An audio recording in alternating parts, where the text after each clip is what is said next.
And good morning, everyone. Desk is a little too high. Let's bring that down. How you doing? There you go, a little closer. So, I spilled water on my headphones this morning. We'll see how this goes.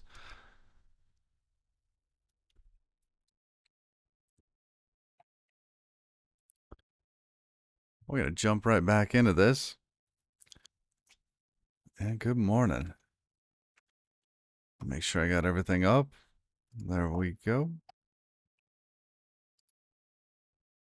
Looking pretty good over there. All right. We got Starlink back. Little stats there.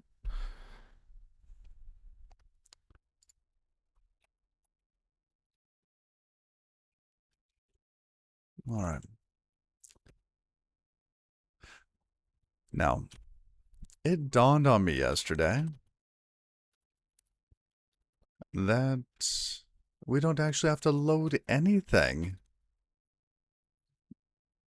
Any other modules or files to be able to compile and build out this element here.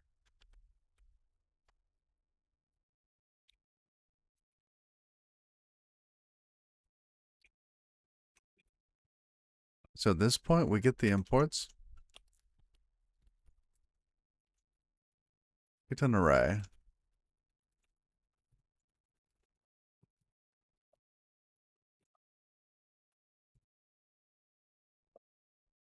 Whoa.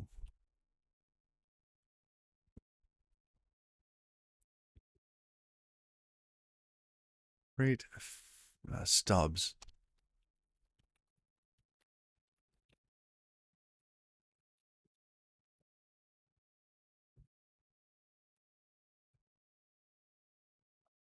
Instantiated. There we go.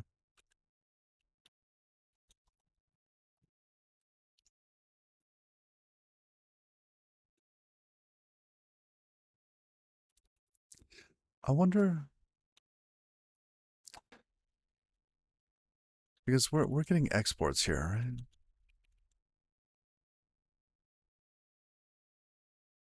We're joining them on comma.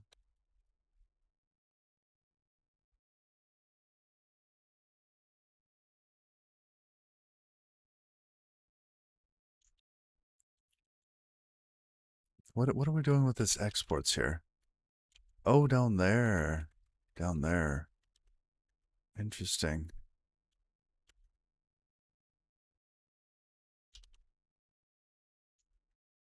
Hmm.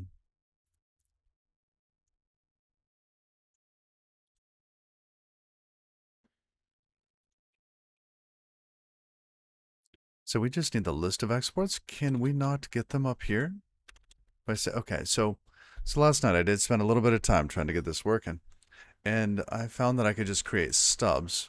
But it's dawning on me right now that if we're just trying to get the exports, I th I thought we saw exports here as well.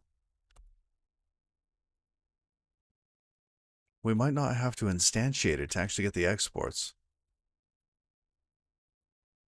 Let's check on that.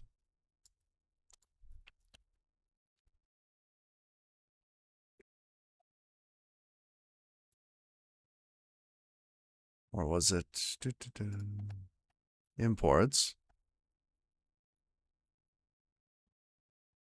WebAssembly module. Exports. Given a module returns an array containing descriptions of all the declared exports. Well, maybe. Okay.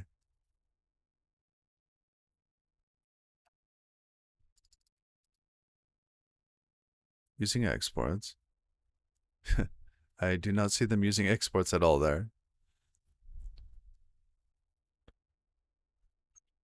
Does this take just the module? Interesting.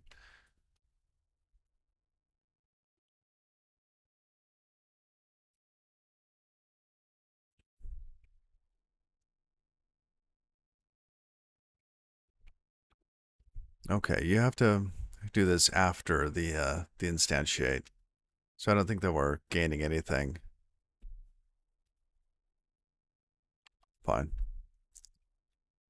That's fine. I think we're good there. Let's add a comment here. Now, what are we doing at this point?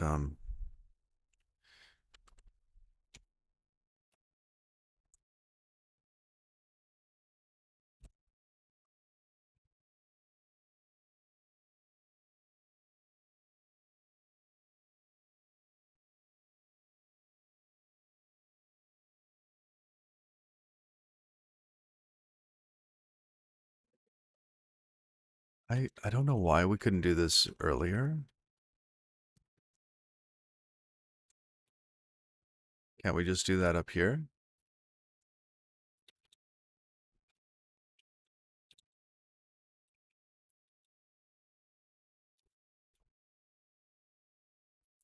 Okay. Now, what is this the only thing that we actually needed that for? We just have this little list of exports. Oh, okay.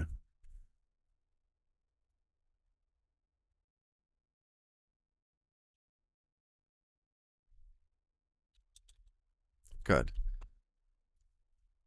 Now, I think this should still work. Is this a regular build? Okay. Oh, a new version's updated. This is going to get annoying because we're using not the regular version, and we need to continue using the version we're on because it supports the modules and it supports durable objects. So we can't update yet.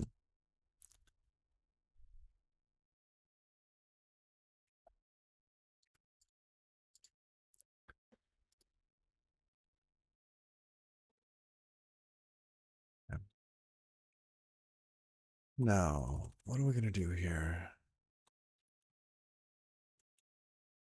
Yeah, that looks good to me. Now, there was a little bit on the documentation for this.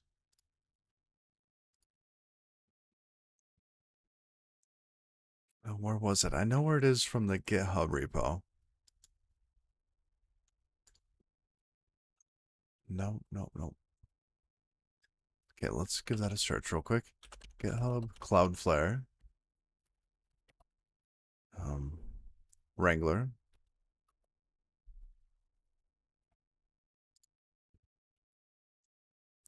Now we're going to look at the releases. Perfect.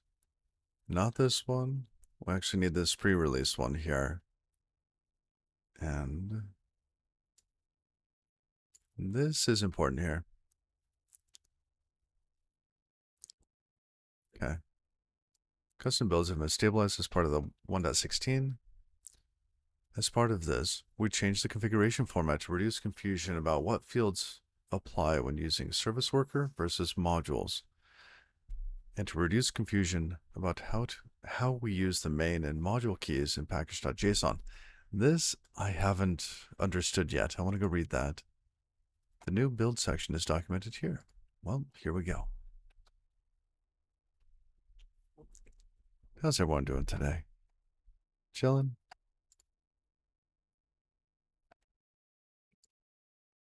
Okay. Service workers. Now, this is the one I believe. Let's see, there are two configurations based on the format of your workers, service worker and modules. We want to use modules. Okay. I do not think we want upload format equals service worker. I think we want upload format equals modules.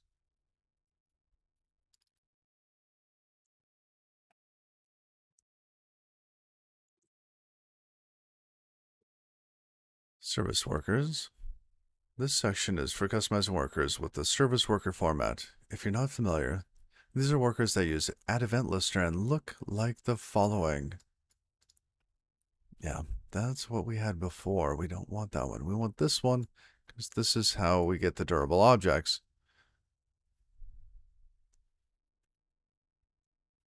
Okay. So we need to set that up to use the modules format. Upload format equals modules. See that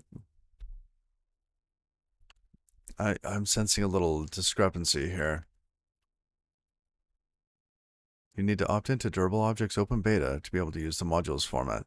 This restriction will be removed, as modules are better supported in the worker's dashboard. Okay, so modules aren't well supported in the worker's dashboard. Noted. Okay, and you just export certain elements here. Cloudflare workers now support uploading scripts as a collection of modules instead of a single file. Scripts uploaded in this fashion are written a bit differently. They export their event handlers instead of registering them using the global add event listener fetch handler mod. Okay. Modules also receive bindings like KV namespaces, config vars, and secrets as arguments to their handlers. You see that right there.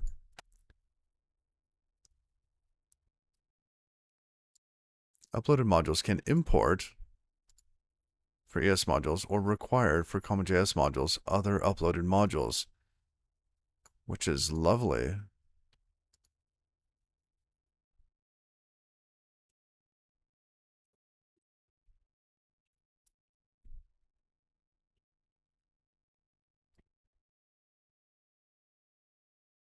Given that, do we have to? I mean, if they can load other modules, is there still this restriction on having to do all of all this other where is it? Come on, let's find it. This shenanigans? Or I have to build this out and create this thing?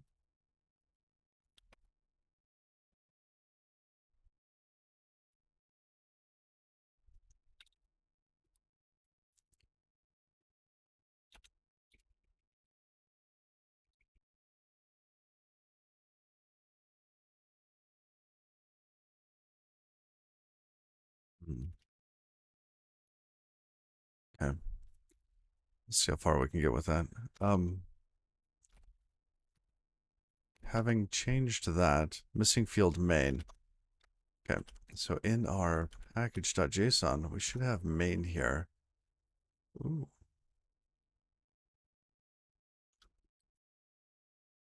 I don't see that we're missing main.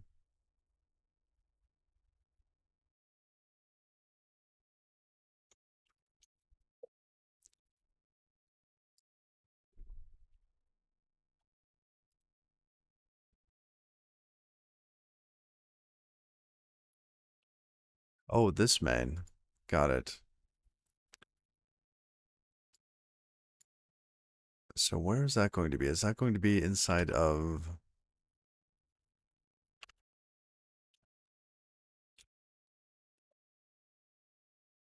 How is that in build? It's in build.upload.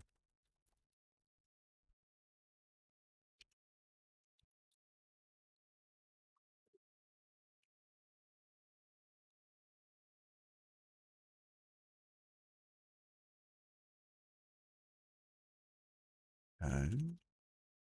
Now we have worker here, which we're not going to have that sort of worker. Where... Let's call it Bobby for now. I want to see. Does it tell me that I can't find Bobby? It doesn't tell me. It doesn't know. Okay.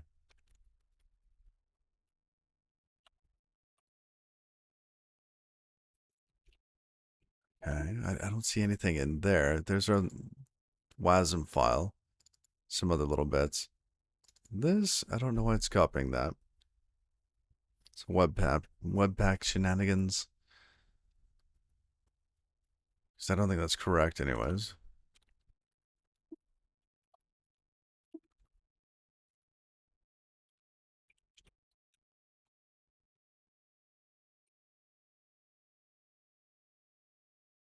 Because I don't think that license is correct.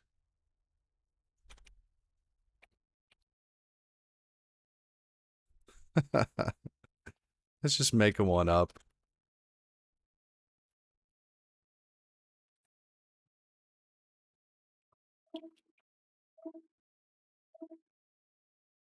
What is this? Okay. Ah, I see. So if there was a license for any one of these, it would have been included. Fine. There's no license. Not yet. Let's get something working.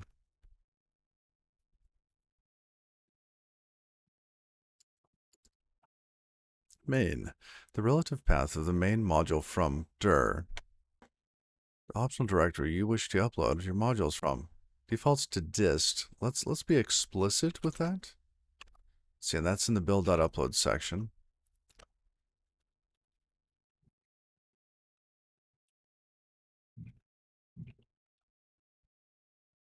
Okay.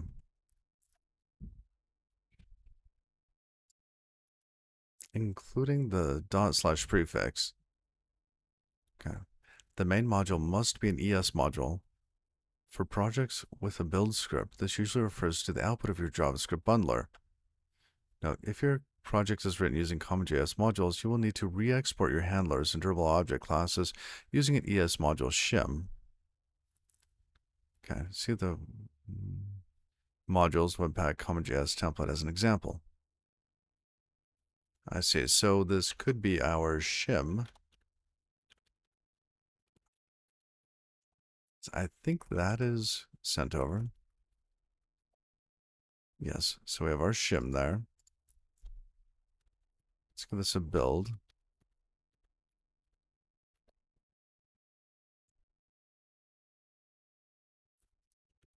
Let's run dev. I think we're gonna have some issues with dev. It's listening. This is. I want to be optimistic, but there we go. No such module. Blah.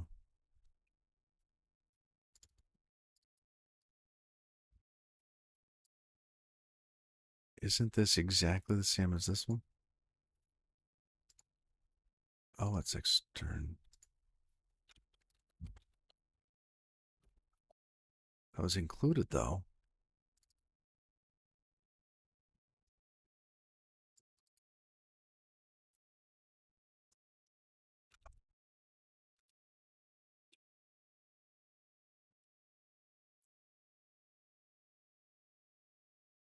Where is it? Import that from. Shall we do a dot slash there? Oh, this is the wrong file. I've got two nearly identical projects. Let's close this one because we're not really using that. Okay.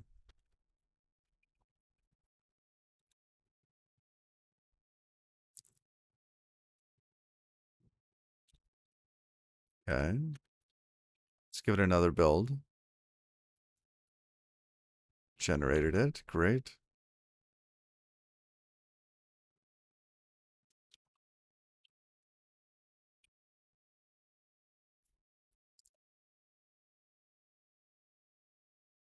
No such module still. I wonder who's trying to load that then.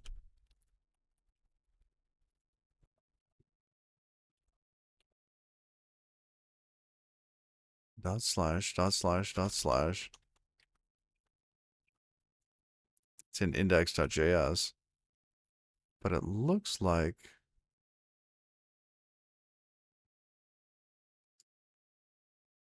it's trying to come in from the right place. Dot slash there.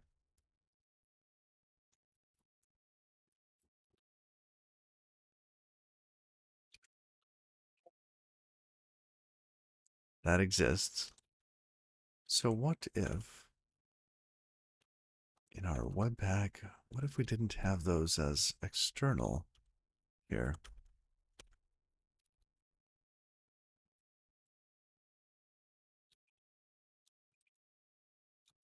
So I think this is going to confuse it because they don't exist right off. Right, which is why we have to do this.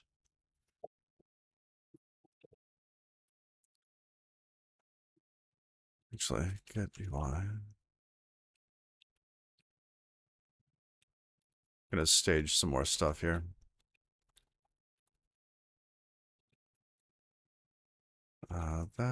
That, not this piece. Okay.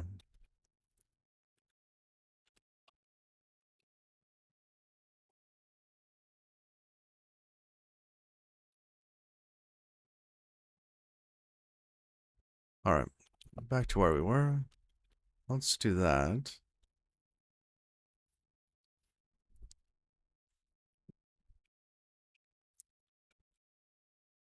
And it seems as though we don't really need to do this, but this is kind of what I'm thinking at the moment, is if that page says that we can load these modules, then what stops us from being able to load a WASM file? I don't know.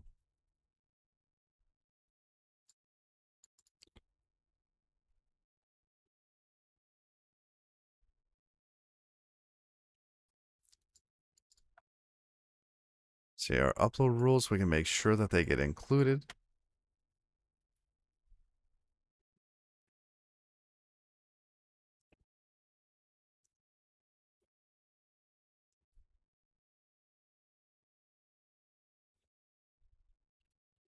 The type, the module type, see the table below for acceptable options. Oh, look at that, WebAssembly.module.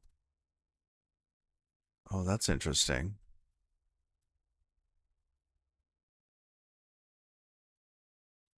Hmm.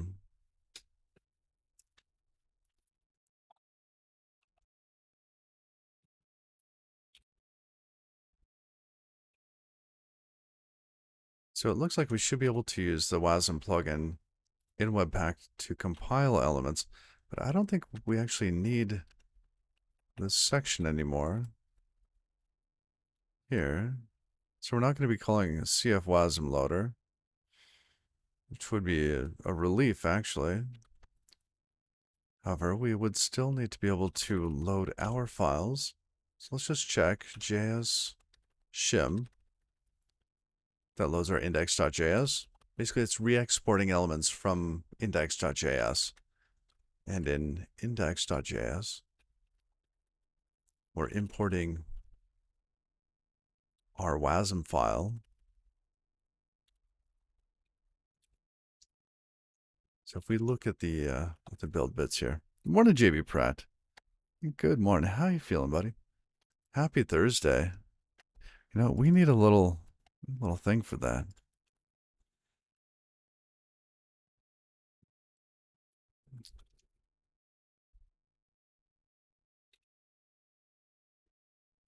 I forgot to start a Mitch this morning. I don't think we have an event for stuff. Yeah, I'm doing well. Doing well. After like 4 days of trying to figure this stuff out, I think I'm finally starting to get it. Oops. Let's see. Did it? Okay, good. I didn't butcher that. So that. Let's go back to Explore. Gonna go into Build WASM. We're loading this file, which loads our WASM file and index_bg. Oh, you know what? This chat thing is. Let's bring that down a little bit further. Oh, right there. There, now we can see what's going on. All right. So we should be able to load those. Build them and load them.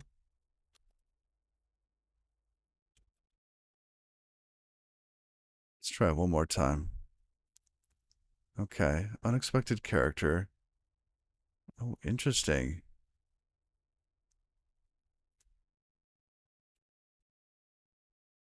The module seems to be a WebAssembly module, but module is not flagged as WebAssembly module for Webpack. Okay.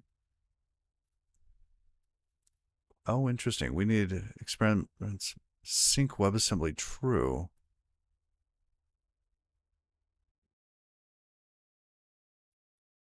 Oh, I see. Async WebAssembly true or sync WebAssembly true.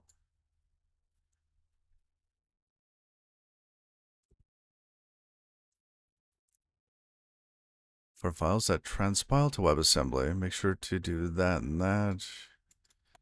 Fine. Let's go with the async WebAssembly true.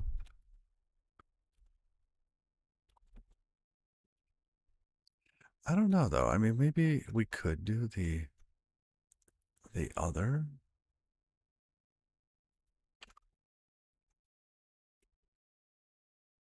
Where'd it go? Oops. That's in like terminal 3. Yeah.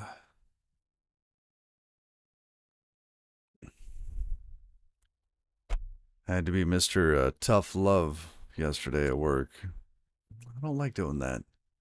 Like, hey, you should have known better.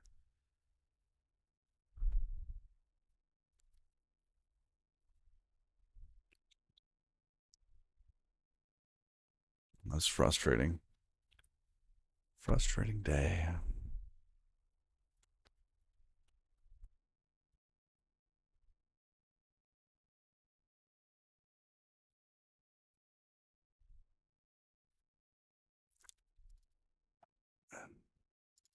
I wonder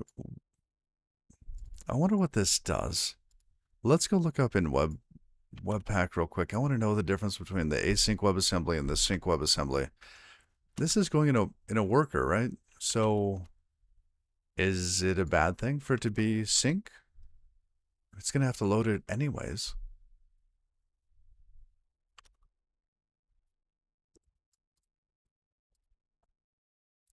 Oh, I see. It's just old and new. Supports a new WebAssembly according to the updated specification. It makes a WebAssembly module an async module.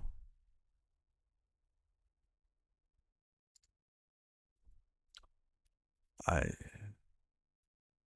wish I had more info on that. Updated specification. Whose specification?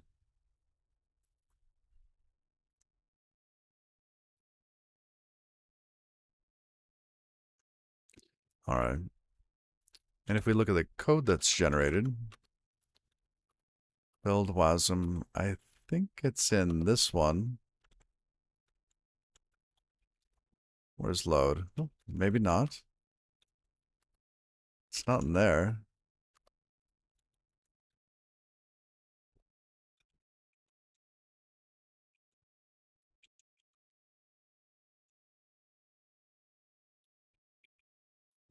Maybe this is the wrong kind of module for an async WebAssembly. These are all of the functions that were exported and used by our WASM file. This is part of the little wrappers. It's kind of like the FFI bits to translate from JavaScript to WebAssembly. Yeah. Pass string to WASM. Ringzed, good morning. Thank you for the follow.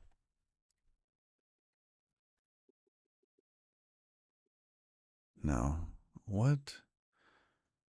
Okay, this all looks fine.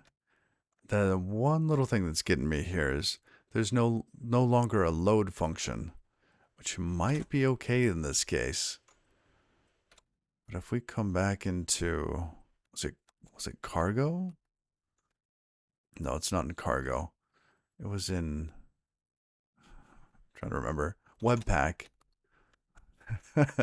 Going into Webpack in order to find the Rust compilation flags still gets me. Okay, so we're targeting bundler here.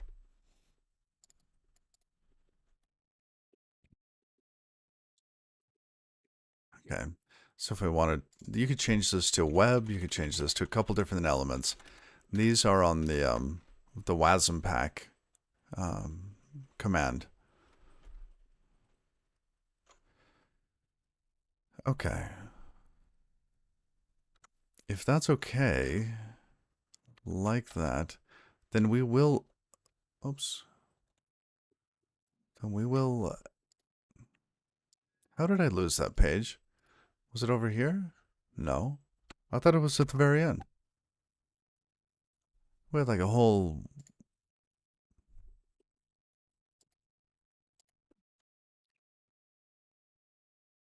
Yeah, it's in experiments.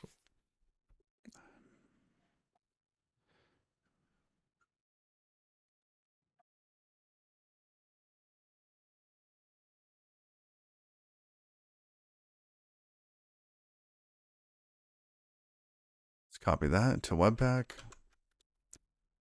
Do that here.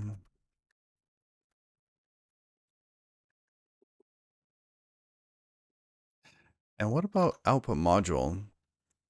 I don't think we want this.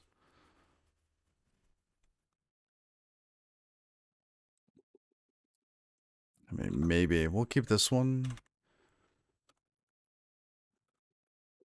Couple of wait, no layers. Ooh, what are layers? Enable module and chunk layers. How do you layer JavaScript? What does that even mean?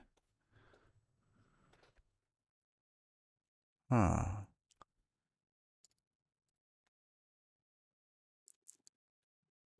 Yeah, we'll get rid of those. Give it a build. That should get rid of that error up there. It compiled it? Sorry. I don't believe it.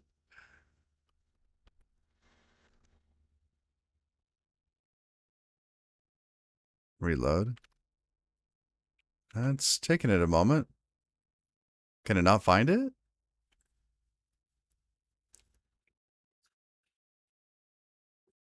Oh, there we go.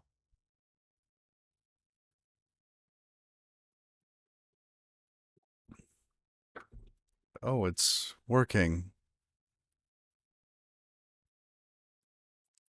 Cannot read property fetch handler. Yeah, it's kind of minified at the moment. So fetch handlers in our Rust code. I think. Yeah, so if we look at shim, let's start at the beginning. Shim is what gets loaded. And in this case, we have handlers, we have bundle.fetch. Bundle is coming in from index. And fetch handler is in there. So if we load up index.js, fetch handler here isn't found.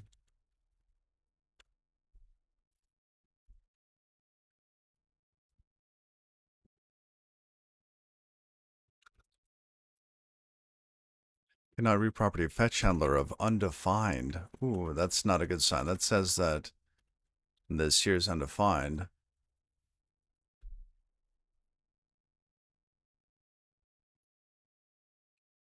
So what should this be? Let's go look at our built WASM code. We haven't made it this far before. At least not since we started to redo this for the durable objects. Build WASM index. Export star from index underscore bg.js. So they're re-exporting everything in there. Import star as WASM. Okay, so we have an import and an export. Maybe we're loading the wrong file? Let's see what's inside of index.bg. Yeah, and this is all FFI stuff. Oh, and it also imports star as WASM. So if it's importing that, does it export it?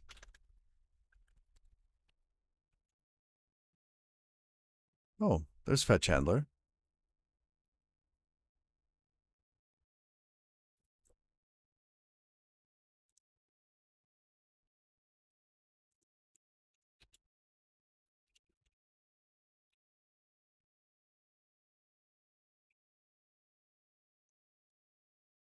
So maybe we just load this one then.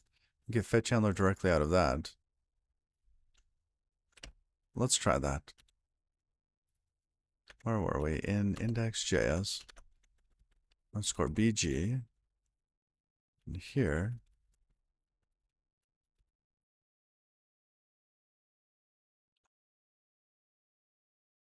we could be explicit about what we want out of it. Fetch handler, emoji counter. That's what we're trying to get eventually. Oh, yes, yes. Do emoji counter later. And then here, there's our fetch handler. I mean, at this point, why couldn't we actually just export the fetch handler directly? That might work. So,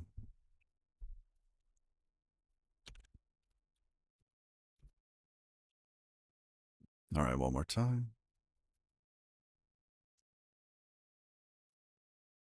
So far, the workflow has actually been really nice. I'd like to get it automatically rebuilding on change. Something we can try for. Okay, we got an error. Yeah, still fetch handler undefined. I wonder why.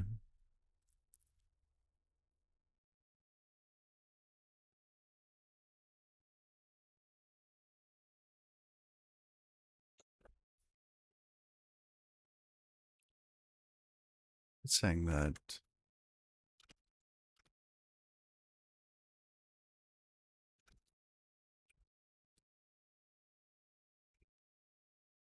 I don't want to minimize anymore. False. Let's try that again with better line numbers.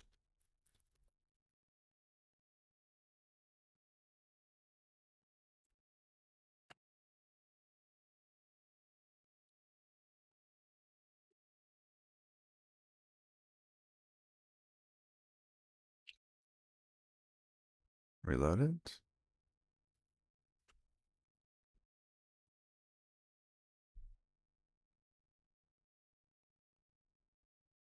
That's unusual for it to take that long. I wonder if it's because it's durable objects. Fetch handler index.js 218. That sounds like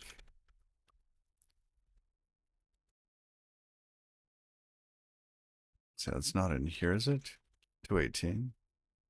Oh, it is. It's fetch handler off undefined, which is this guy here. Okay. Index bg wasm webpack imported module, which comes from where?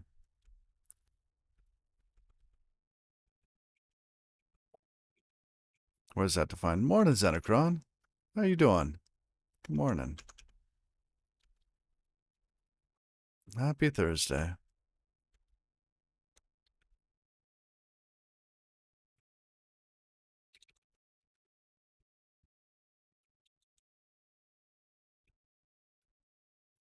You know what? I think we should go ahead and flip this back over to sync WebAssembly instead. Let's try that. Oh, you've been a bit sick. Got back to work today to find that 30% of the tests aren't passing anymore. Oh, how's the week been for me?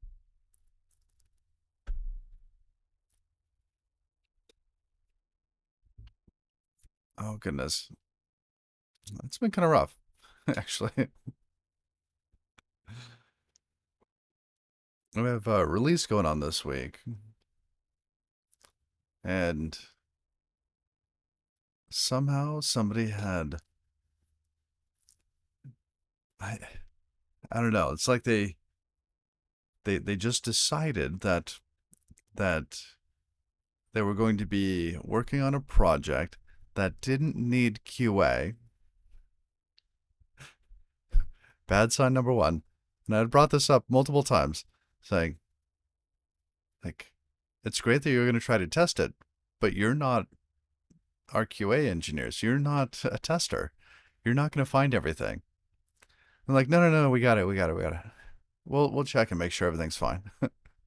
Three bugs, three bugs have blocked the release, one after the next, coming out of that feature. Yesterday, pull him aside, and be like, "You should know better." Like, uh,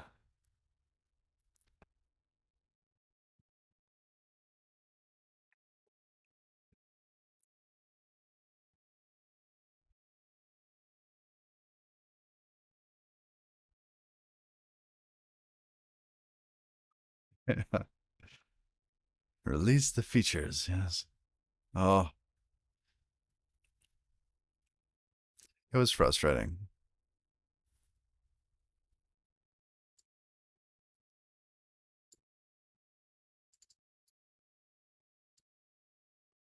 All right, let's.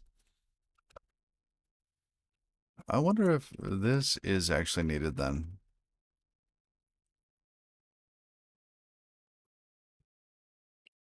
because of how Cloudflare can load those. So let's turn that off. Pull this back in. Say, okay, we do need you. Please work for us. You know the feeling. Yeah. I mean, one person, I get it. It's just their like MO, right? Do whatever is best for them. And I don't have any influence directly. The other person has been an engineer for a long time, and we've got some good rapport. So I was able to be Mr. Tough Love yesterday.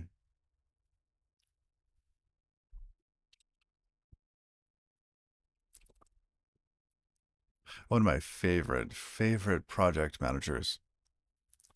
Oh man, she would beat you up and you would thank her for it. I mean, you know, she just like, where is this? You said you'd have it.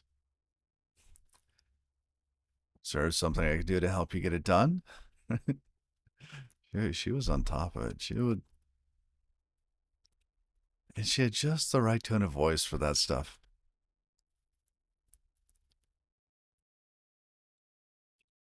I miss her.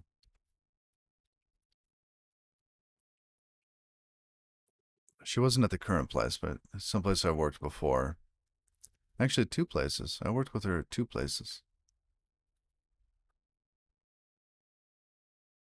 I have no idea how we actually convinced her to join the second place, but oh, no idea. Because my boss was very persuasive.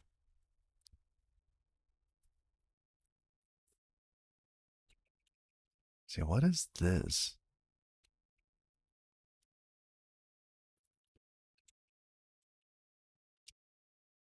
WebAssembly memory. Like, what in the world is this?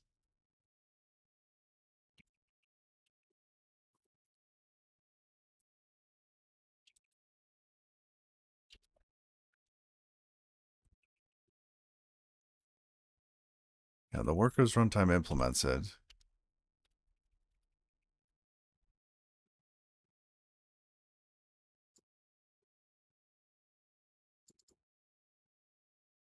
This is crazy. I think this is the little secret sauce they have here. Because can you even pass env memory into WebAssembly instance? Is this just their little? Let's see. Where are you?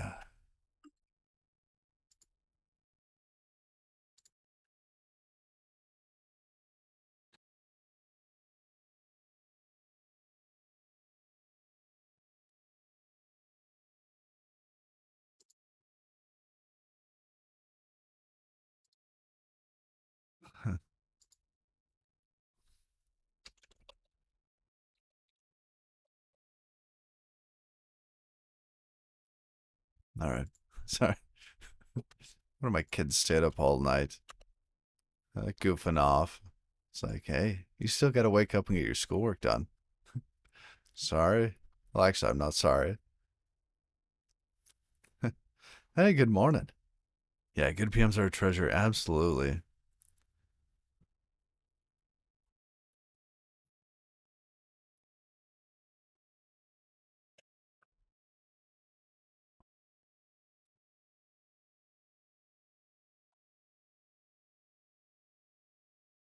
I can't stand this song. That's it. That's a thumbs down. Don't play this one ever again. Like, there's a difference between like chill and sleepy. They should absolutely have a sleepy station. All right.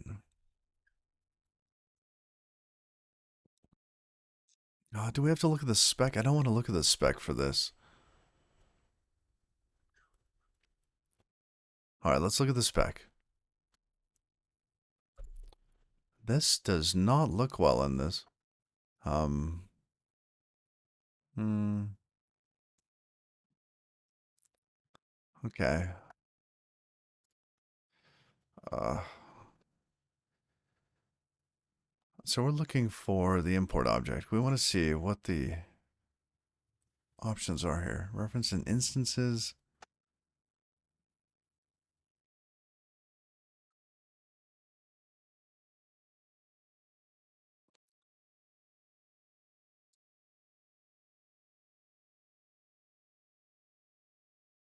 Read the imports of the module import obj.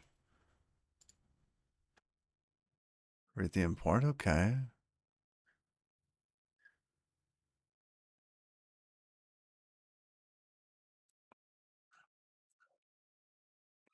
I don't see env stuff in here. Yeah, env is not in here at all. So this is a Cloudflare custom. This little bit right here.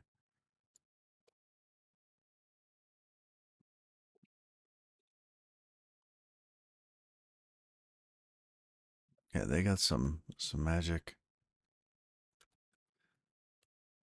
I think we got that all wired up again, did we? Webpack config. Yeah, those are there. Files saved. Externals. Okay. It's listening again. I want to see. Did that end up in the right directory?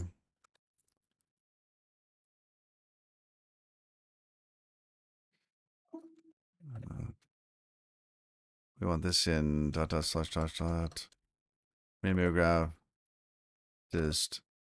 Okay, so we do have the WASM file in there. That's fine. WASM dist cf that.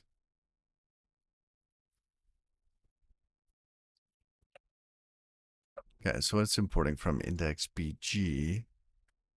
Is index.bg in here? It's not. It's not. So maybe we should copy that. If it complains about that, we'll have to copy it. Now, what is index at this point? Index is just our index, isn't it? And this is because that was marked as extern, wasn't it?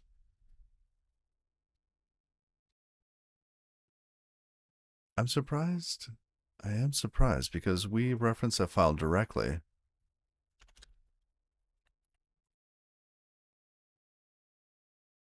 Edit anyways. Let's see. No, we are exporting it, but it just has the wrong name.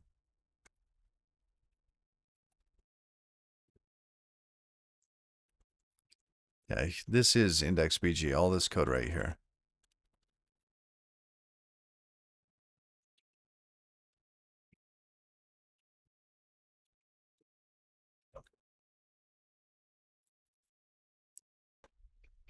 All right. I think we need to have more externals then. And then we need to copy some elements over.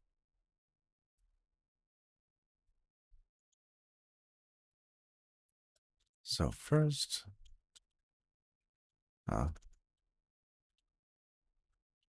copy from. This is going to be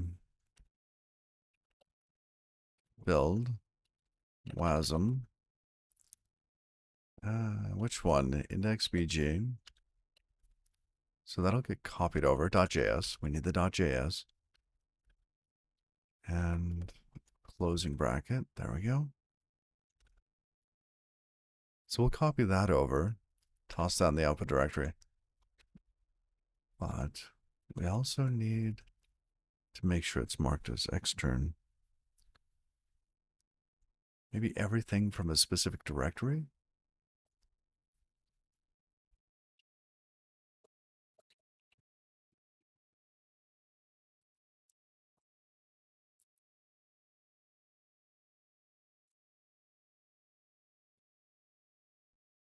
This can be an array, can't it? Array of objects. I just want a regular build. Okay. And this now has index BG. But now we're getting doubled up with the code because it exists in this file and this one. And let's fix that.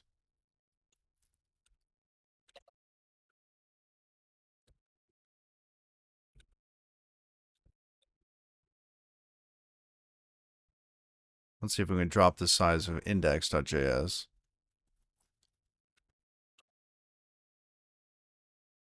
Oh, good. It did. But our WASM file, it's gone.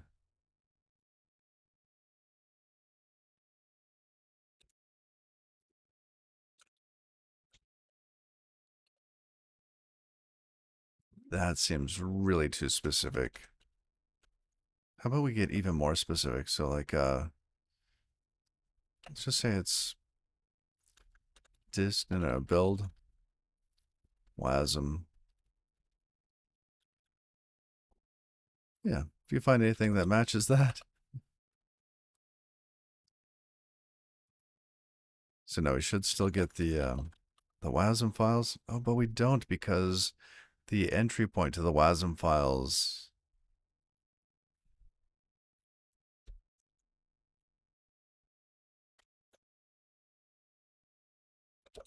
All right.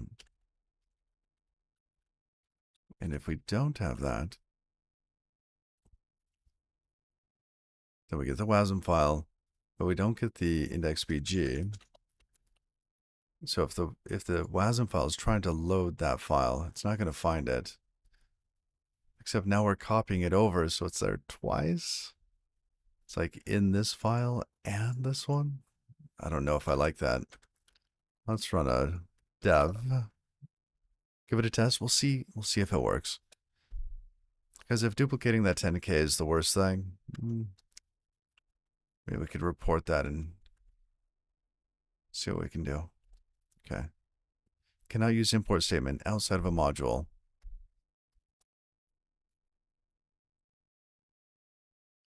That's a different error.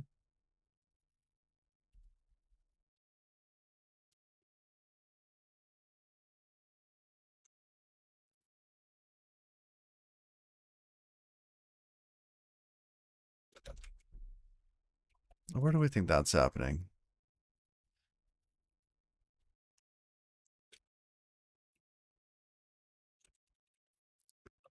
It's probably not in here. Import statement outside of a module, huh? Well, which one's outside of a module? Probably that index BG. Here, let's delete the index BG just to see if that's it.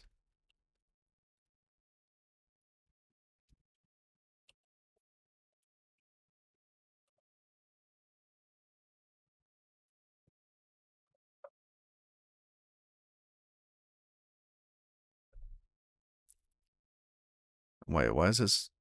Is it still there?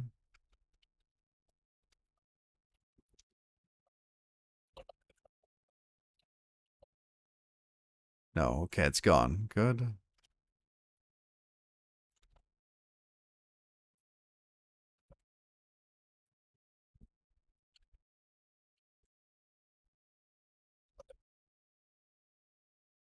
No such module.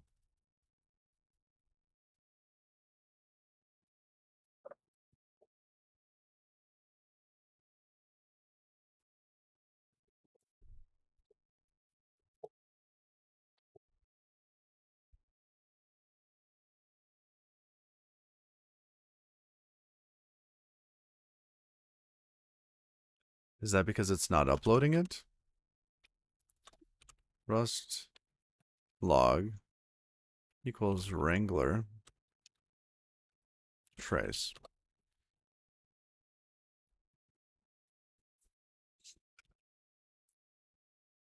And this is what it sent up. We have some metadata. Right, that's part of the Wrangler file.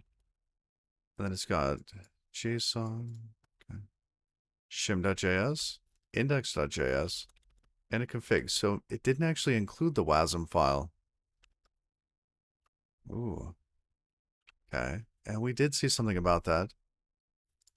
So maybe we need one of these for WASM.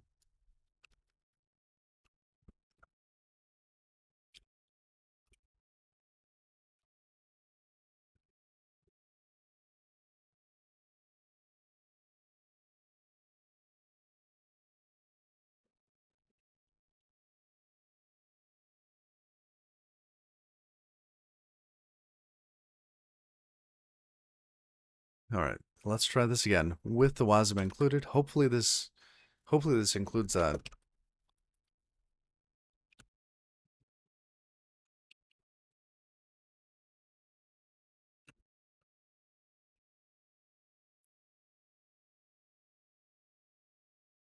Station.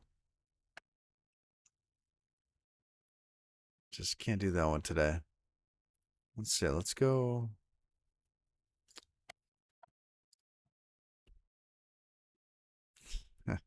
This one always makes me smile.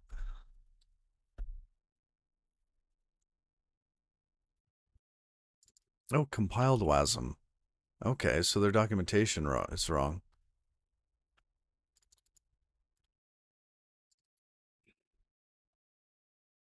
Ooh.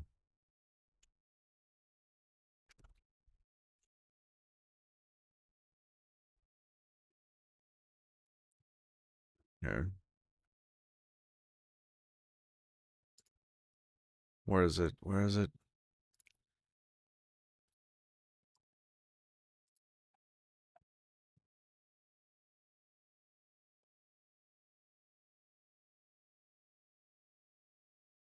General? I don't know. Where would we report this? So, oh, that's fine. I had been asking for help in the Wrangler section. I mean, it's kind of Wrangler in that it's I don't know, but it's dogs?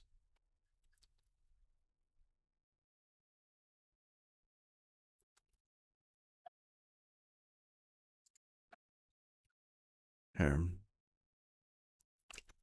I'm basically just gonna little thing here. Hello. What are the latest Wrangler laws? What are we using? This is their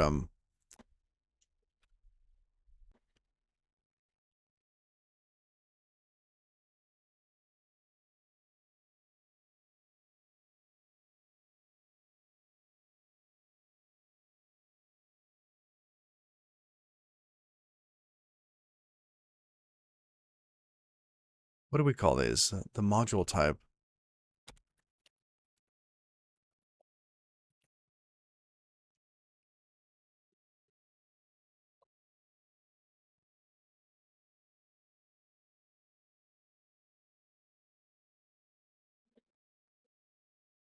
Oh, no, it actually says compiled WASM, doesn't it?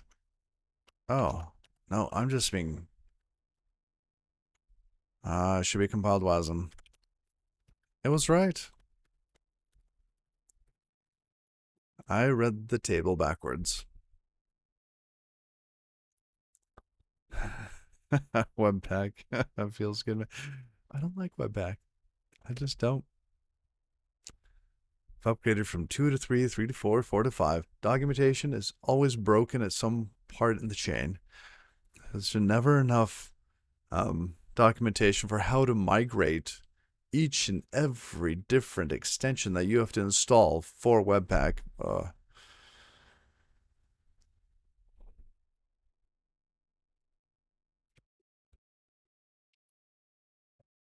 That and then you basically end up with so many code transformations that you're stuck in Webpack. You can't get away from Webpack.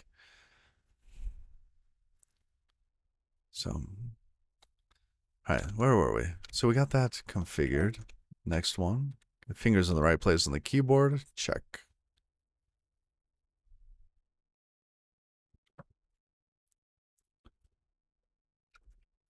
Oh, look, now it included the WASM file. Yay. Yay. Okay. Let's run that. Give that a reload.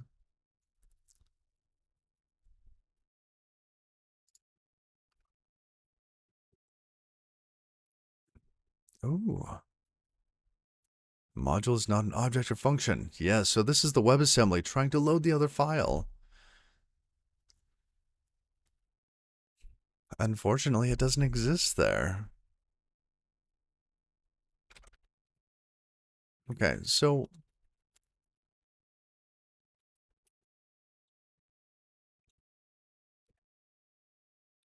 what if we could just happen to get these to line up? Like right now, I know we could just enable this, but I would prefer to have it in there once.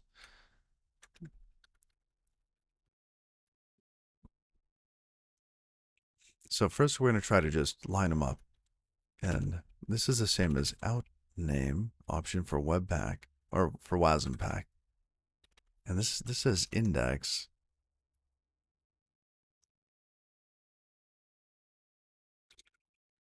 See, I think we don't want this for bundler. I think we want this for web. I'm going to try something else. No, not dev, build. I want to see what's in dist.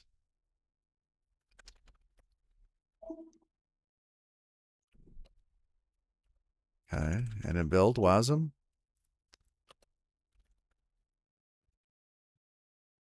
Do it again. Do it again.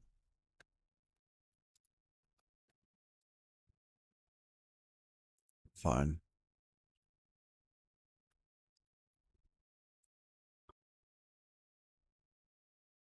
Yeah, no, we're not doing that. We could do bundler. We could do ES 2020. Still browser. Node. Will Node work? Really? All right, fine. Let's just go back to bundler. And then in here, our out name. Let's just copy the file, see if that works.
Have I been on mute this whole time?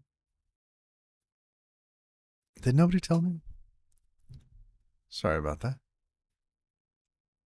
I think I was like in focus mode or something. Oh goodness. No, no, no.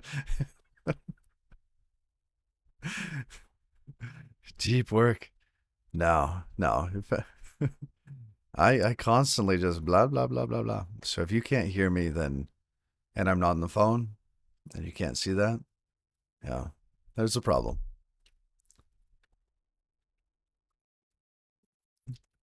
So yeah, if you can't hear me, please say something. No. So we have these elements here. Wow, that's a lot here. It's all of these exports. Then we have the memory here. And somehow this works.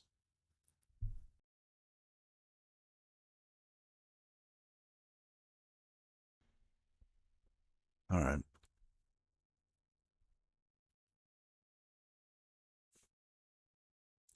You know what? I've got to grab some more water.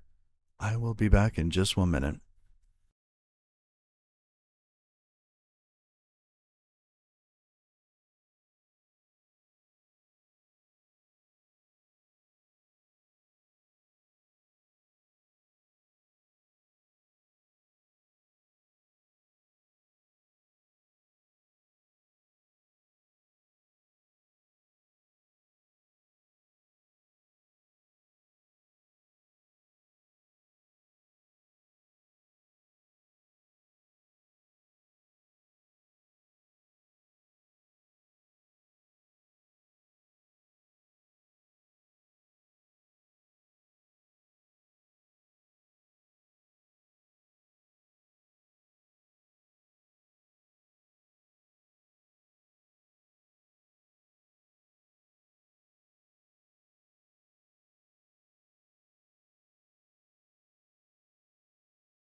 Okay. So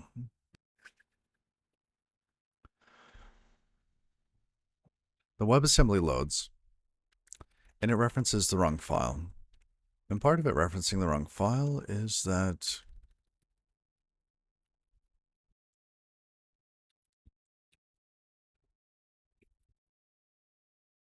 that file gets compiled, transpiled more accurately. And if we try to load this, we can't because this file here does the wrong thing. Well, let's not say it does the wrong thing. It's just that we can't load that again from the WASM file.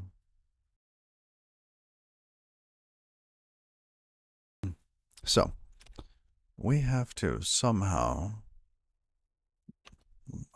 looking at this, so, I mean, we could change the WASM file. Say, hey, you should load up this other thing. Or we could rename this file. Or we change this so that way over here to the right, in this WebAssembly instance here, we give it the memory.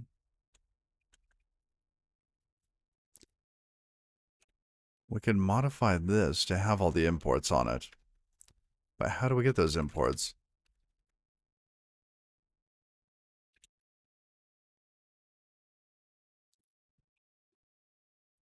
And what are these? Unused Webpack module, Webpack.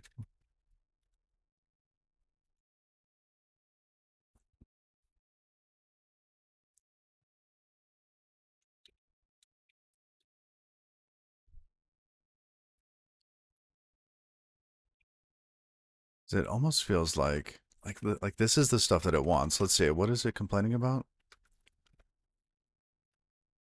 Yeah, cannot use import from outside of a statement. It's fine. Here, let's get the error again. Okay. Clear this. We don't have this file being copied over. It's going to tell us that it can't load that file. And it wants these. So let's see if we can find this in here.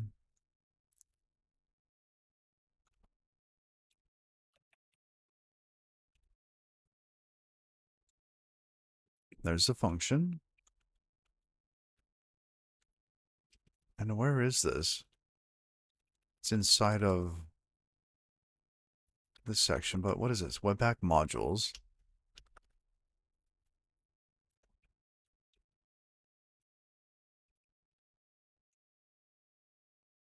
So can we get access to that from one of the other modules? I mean, it's right there. How do we get access to this? What is it inside of? Let's scroll up so we can find find this.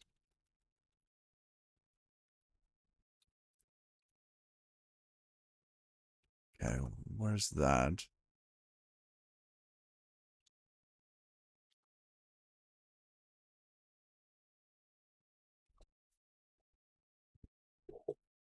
This is some sort of lookup table. This one is build wasm index bg. So this key on that object.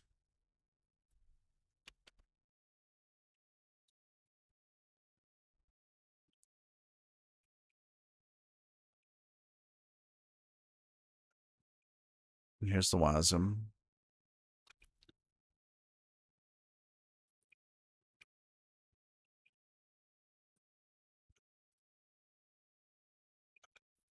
Now we're outside of that section though.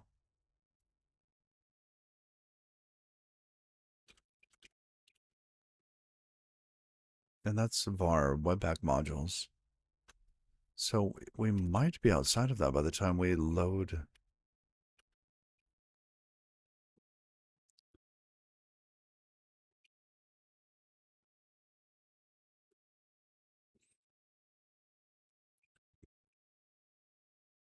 No, looks like we're still inside of it when we do that.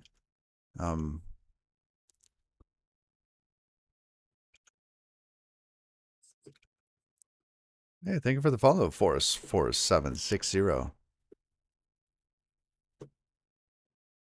How you doing?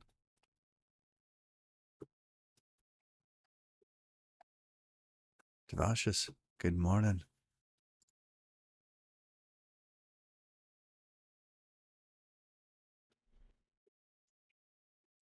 So we're trying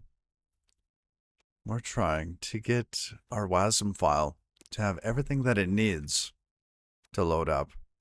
And the part that's failing right now is, I think, this section here.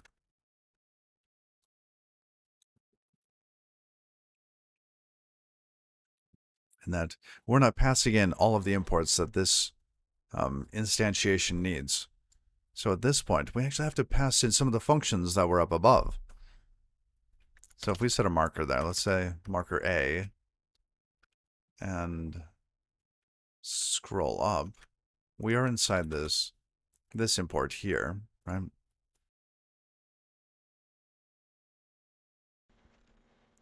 But the functions that this one needs are up here in this section, like this one, marker B here. So how do we get this in the other area? Good morning. Yeah, happy Thursday. It's been a little bit of a rough week, but we're doing all right.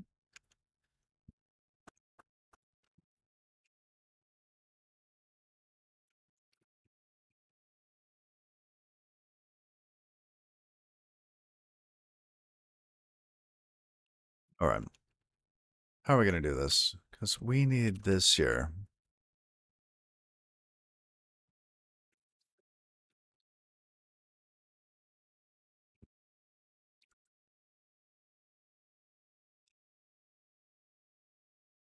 and this. Yeah, that's too far down. It's at 565. Yeah. So the module stops right there. 10 lines. Okay. So this is in the Webpack generated code. Okay. And we're trying to get the Webpack file to be able to load in Cloudflare.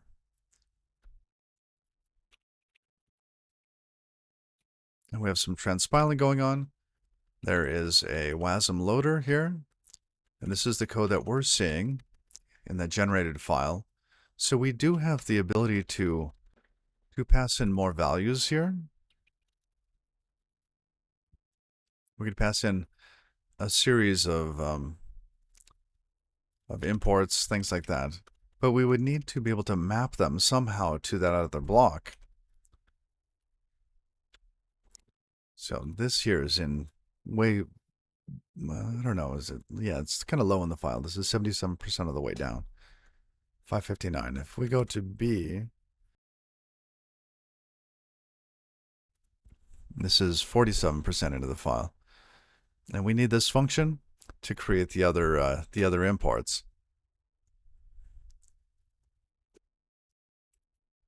And we happen to be inside of the same generated object. So if we scroll up, all of these functions here,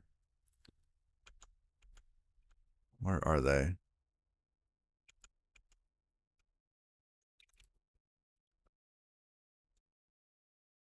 Yeah, there's the harmony. Then we have this thing here, okay. But then we're just in some big code block.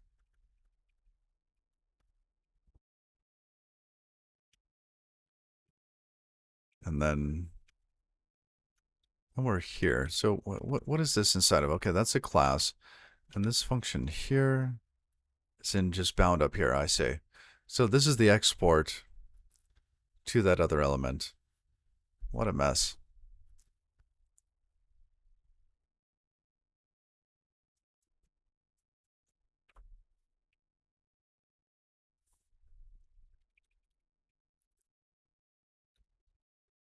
But if we could get access to this, what is this? This is in Webpack exports. I'm trying to parse this. So there's way too many curly brackets.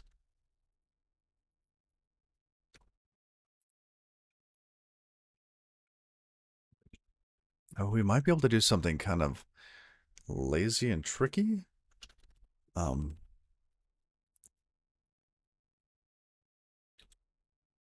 Because this is actually returning a function. Let's see, do we have access to this here?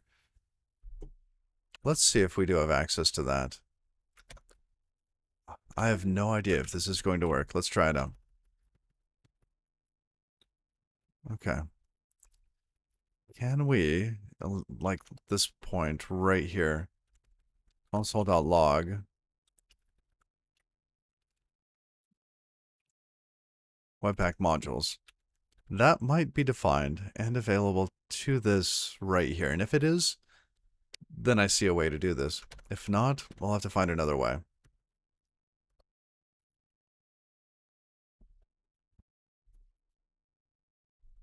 Okay, it's listening. And there. Reload the page. Okay. Where's my output? Unknown object. Well, that's at least something. It's not undefined. It's an unknown object. We might be able to work with that. Okay, what should be on Webpack modules then? So this here is equal to, is this, yeah, that's just an object. So we should be able to get, let's say, this key.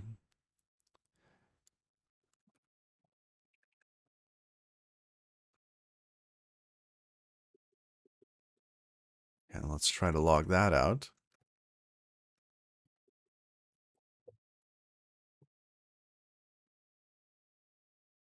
Control C out of that. Run it. Here we go. One more time.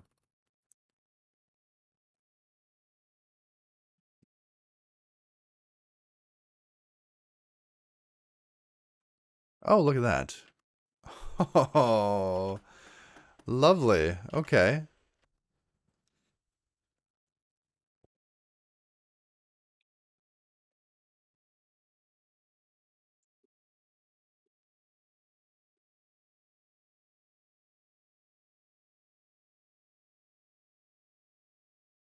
So this looks like a function.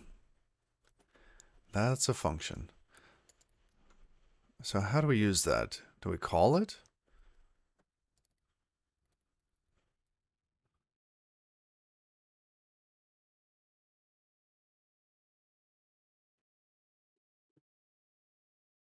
Because we're almost there. We can see it. It's right there.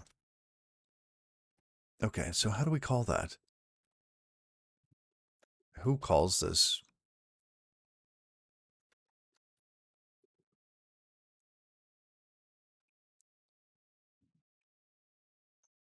Does that actually get called?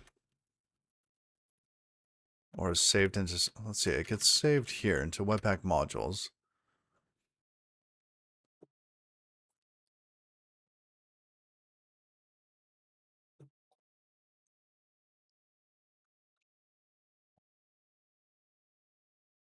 Expose the module's object. Interesting.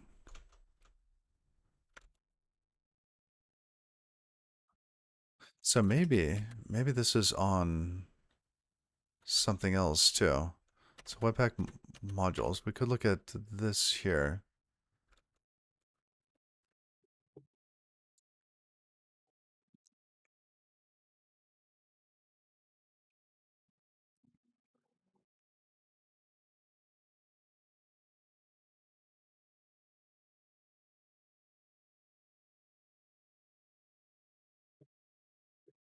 Wait up with Webpack exports.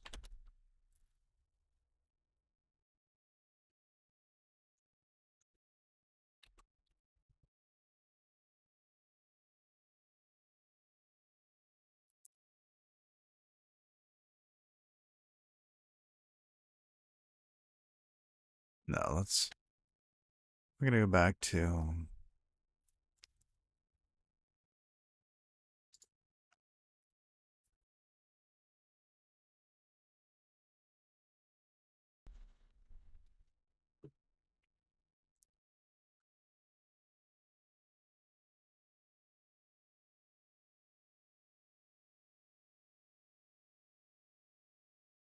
module factories are used, so entry and lining is disabled.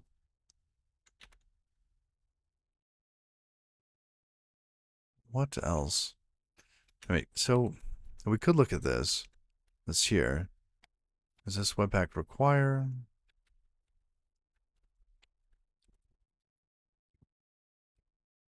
Or was that defined here? Give the module ID. Check if the module is in the cache.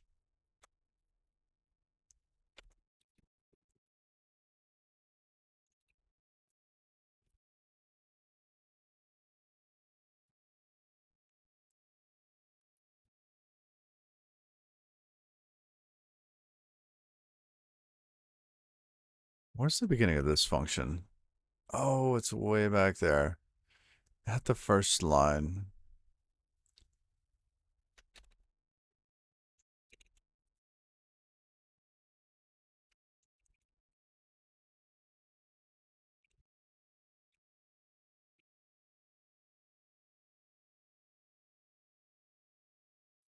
Who calls this?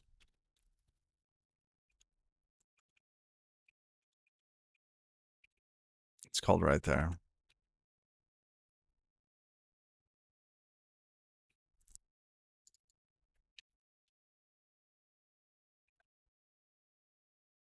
Let's see if we can have this.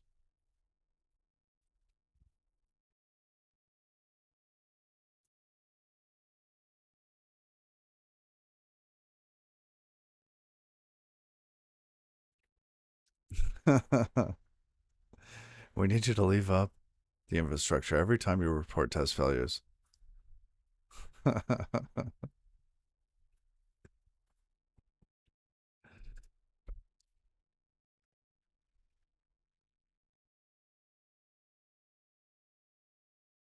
Yeah, we are constantly, um, not constantly, every month or so, like people leave environments up and we have to keep smacking them down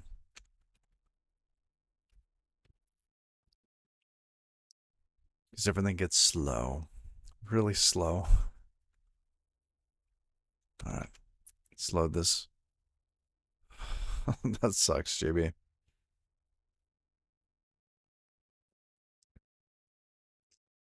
Oh, interesting. Where's our console? Okay, it's an unknown object. Fine. I accept that. At least it's an object. It's known, at least. Well, an unknown known object, yeah. So what else do we have on here? What's on this element?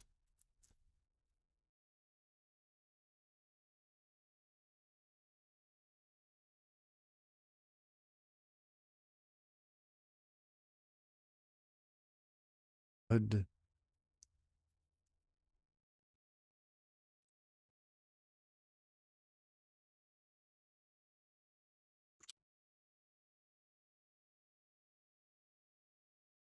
var I in that.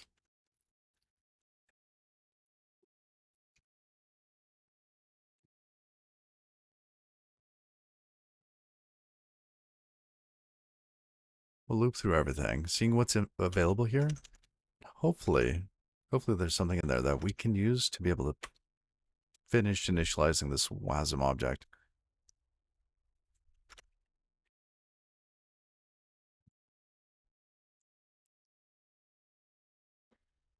Cannot access memory before initialization.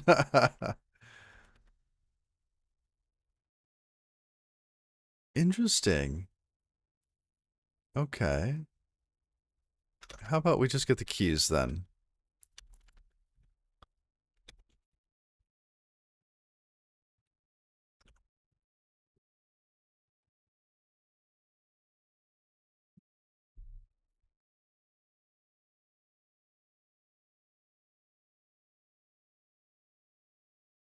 Okay, so there's a number of elements in here. Memory. Ah, yes. These appear to be the bindings we need. Let's double check that. To double check that, we need to WASM dis.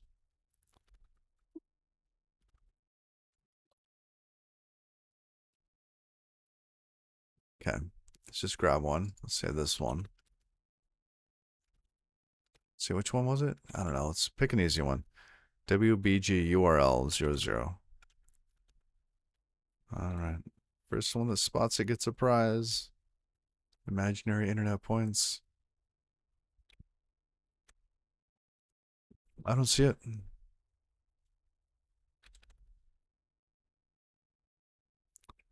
Does not appear to be in that list. I see WBG get response memory. It's not going to be up here.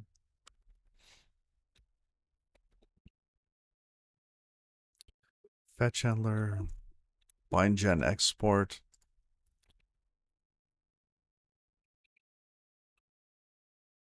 Yeah, these are the other functions.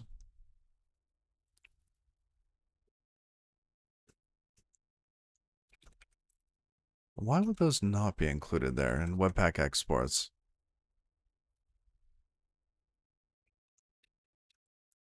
Is it because...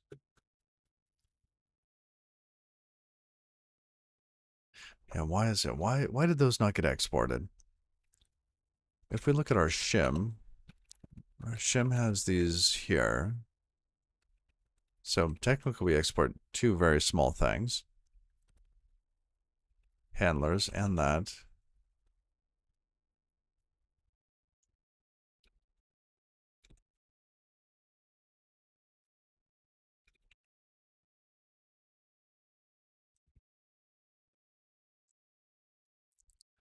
Now, what is memory? I'm just curious about this one.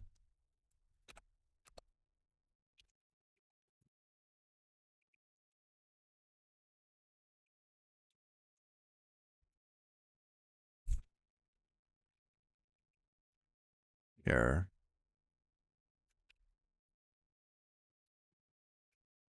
These look like the elements that were re-exported.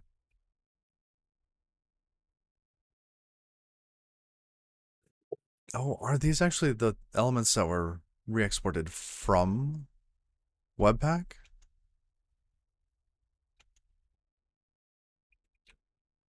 Eh,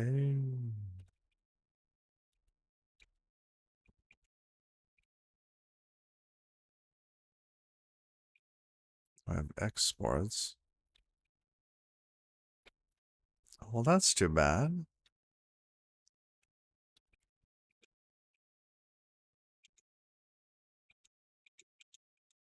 Because I want these. I want this function right here. Why can't we get that function? I mean, it's inside of some other scope, isn't it? Where's the end of this code block?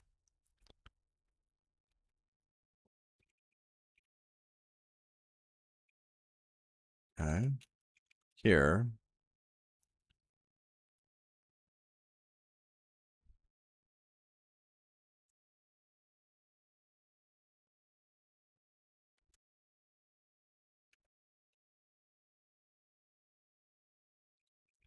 And this is basically what we were looking at before. We have this Webpack modules.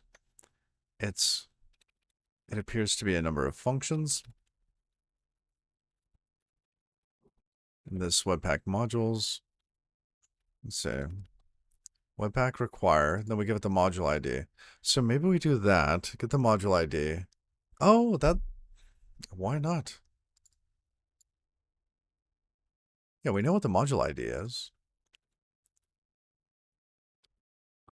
Okay, let's go back into here. Let foobar equals Webpack require. And then the module ID is the thing at the very top. Not that file. Here. That's the module ID.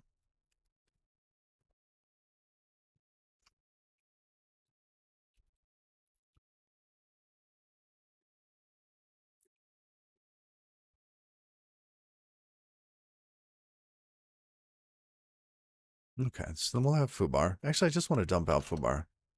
Console log. Foobar.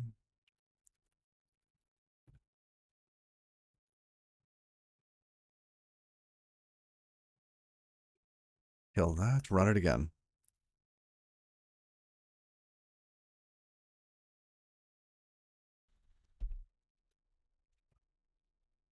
All right. Let's give it a run. Oh, it's not listening yet. Interesting. Oh, it timed out. Go again. There it goes. Listening. Reload.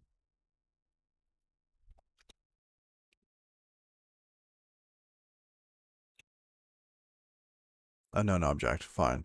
Fetch handler. Response options. There it is. Look at that. We've got it. Good morning, only cliches. How are you?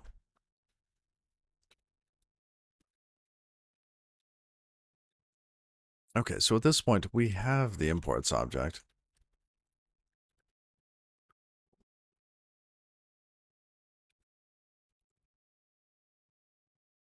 And let's change this here. I'm going to get that out of there. Toss that there. Let imports object equals this.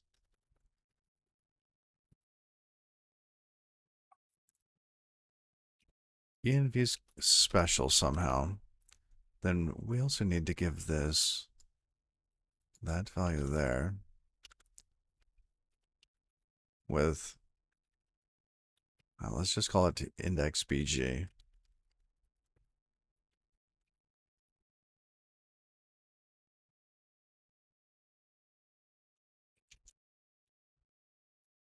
So we're going to give it that object.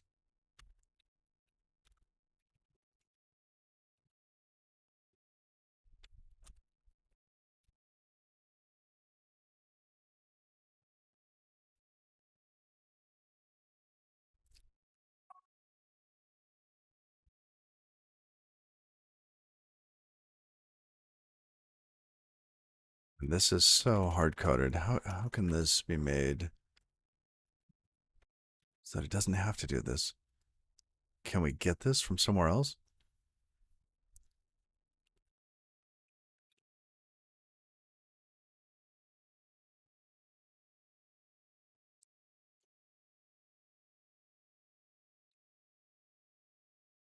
I have no idea. And we could debug a little bit, but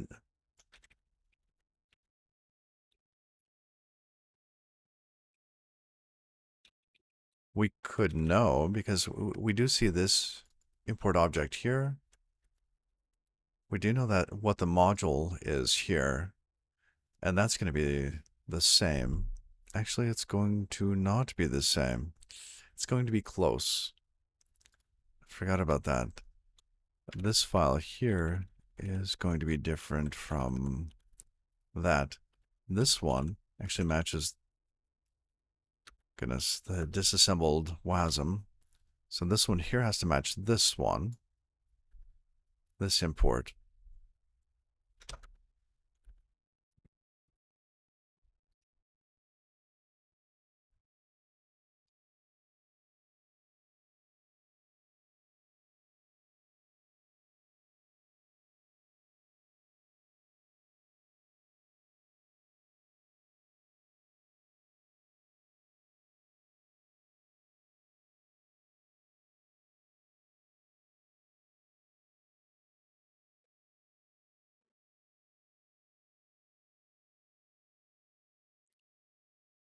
Okay.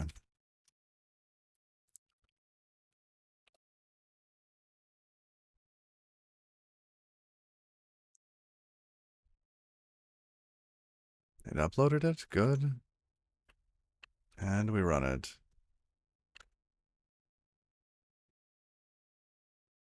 Oh, import arguments must be present and must be an object.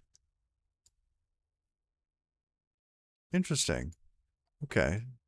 So instance, we got that. That's wrong. Oh, yes, I forgot to put the imports object there. Okay. There we go.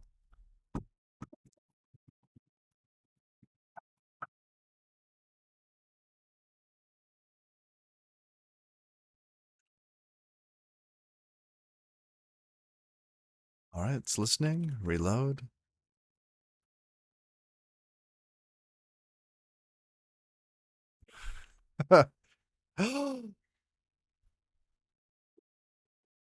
It worked. Oh, happy day. Uh, admin users. See, look at that. Boomar.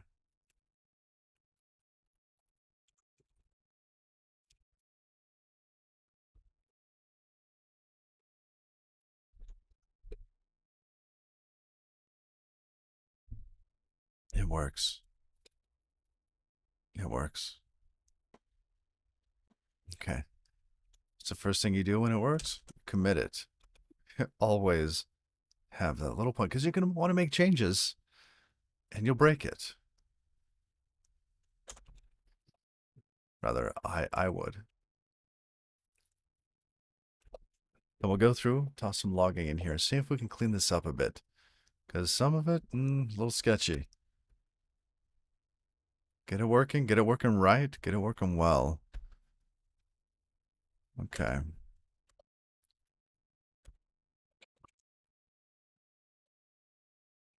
Let's see, requests work. Requests working. Verbal objects, still not tested. Um,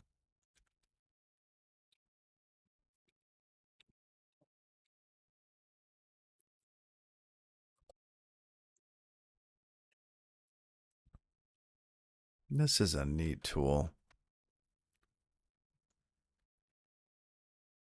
All right. Okay. So some fix me's this year. And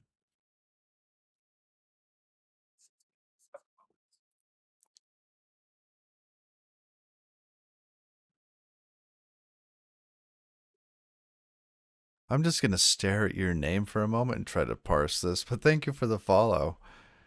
I mean, can we call you Ari? Thank you.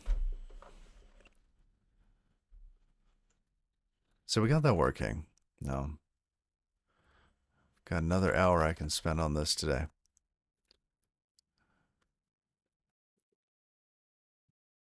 Man, I can't believe it. That is just awesome.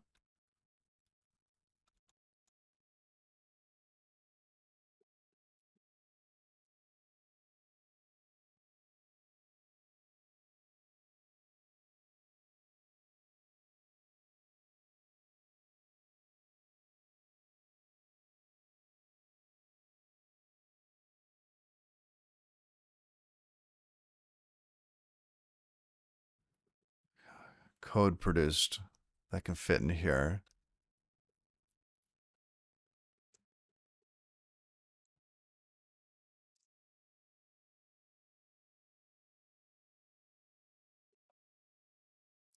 This here, I think I understand. That's fairly straightforward. We pass the import objects.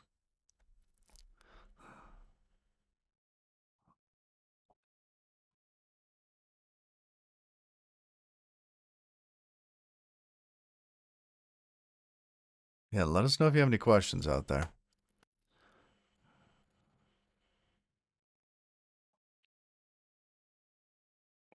Because it would be nice to be able to build these elements up in some sort of loop based on what is actually required.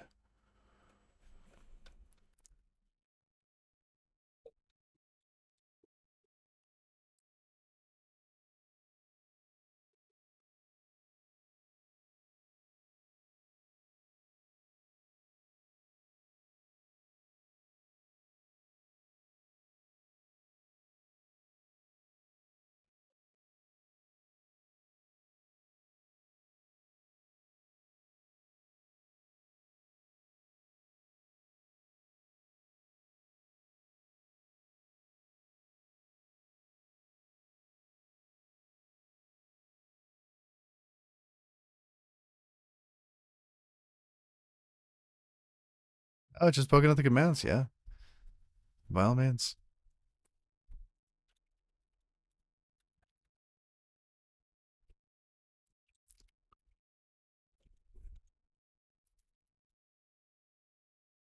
Okay. Okay.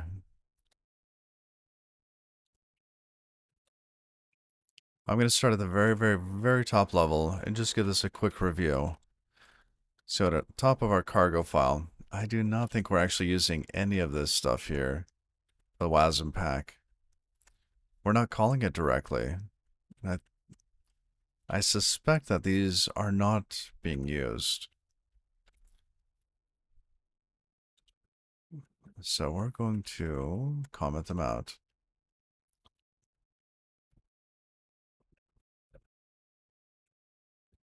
Okay.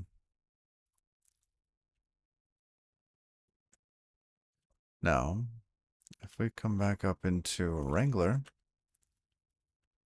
we had to add the compiled WASM block. So it wasn't being included.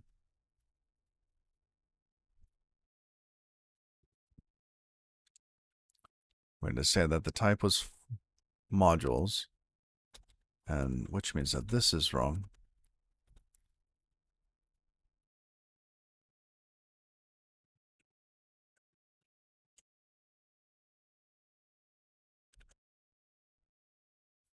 All right.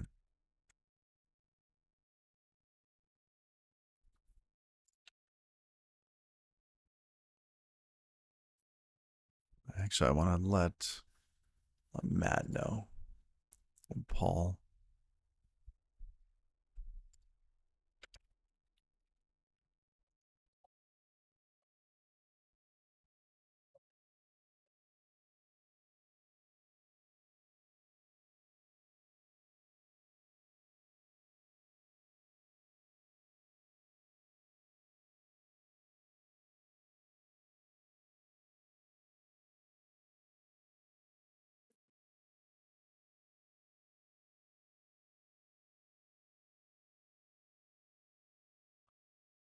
Basically, two people need this.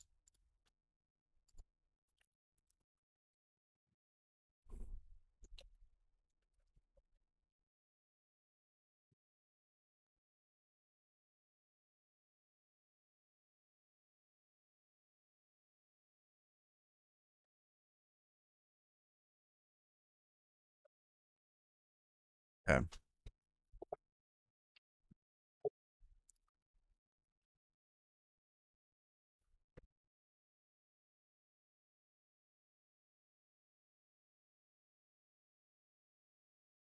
That looks all right. We're,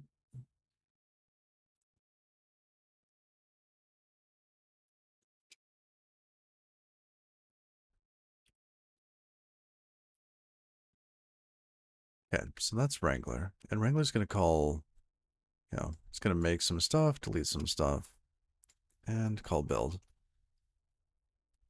Which is fine because at that point we go into Webpack.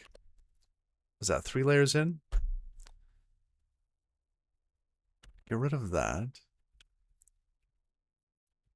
Get rid of the experiments. Let's keep cleaning this up.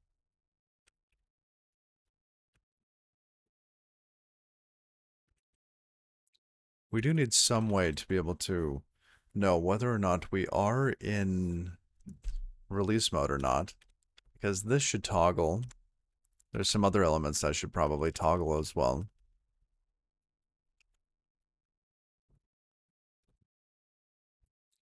Do we get different elements here? Like if we do a build release versus regular, does it produce different output for us? So let's copy that or move dist to dist dev. Now let's build this again with release. Let's see. Is this not?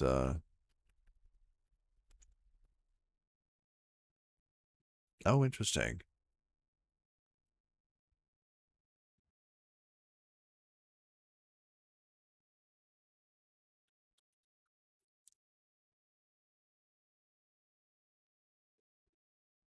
Okay.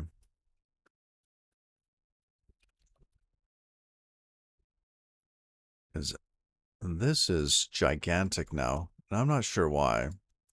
It shouldn't be that big.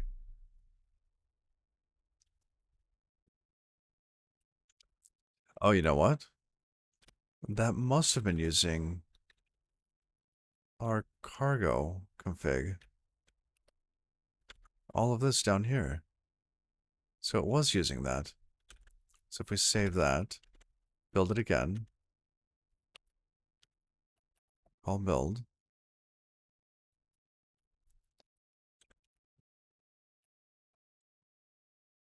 Yeah, it's a third the size now. Still, it's twice as big as it used to be.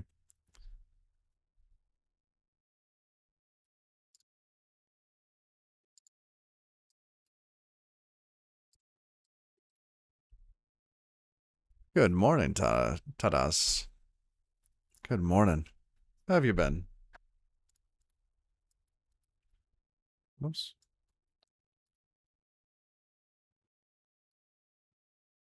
I've got to reload my player.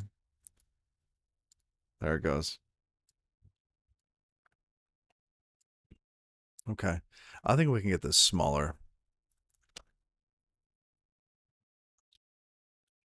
So we have profile, release, and otherwise.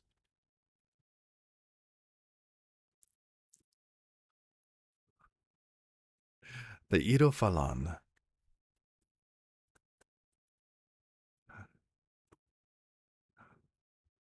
I like Ito.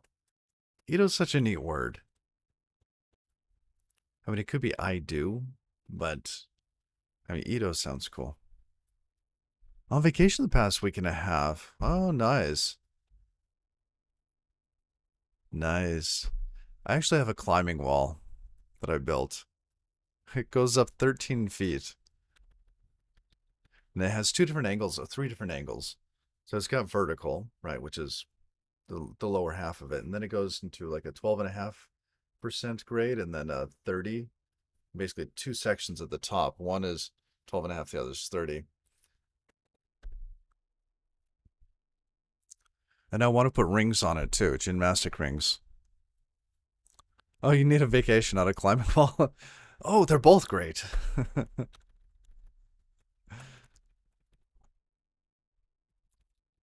All right. So in this case, we don't know if we're in which mode we're in. Because are we in release mode, dev mode, profiling mode? Because that would be in. Because Wrangler is going to call this.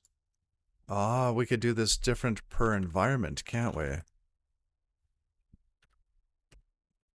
Because if we did, actually, why is this doubled up? That shouldn't be doubled up. Oh no, it has to be for the different sections. Okay.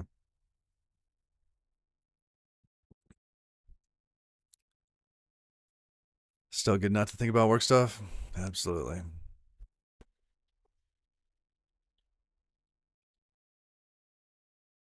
I think we can do. Okay, let's get the environments working in here because I want to be able to run npm with different arguments based on the environment. So if we're doing development stuff, one thing. If we're doing, profiling stuff, another. Let's come back into Cloudflare's configs. And it's interesting how you could have text and data.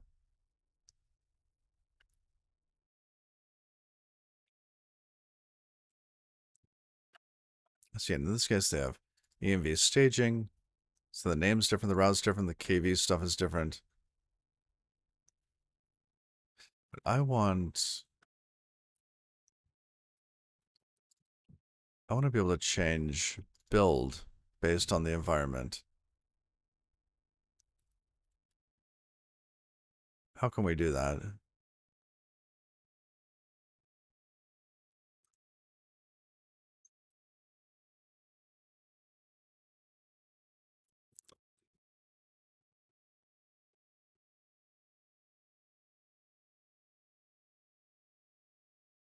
Okay, let's ask. Let's ask. Um, Down here, Cloudflare, dogs, general.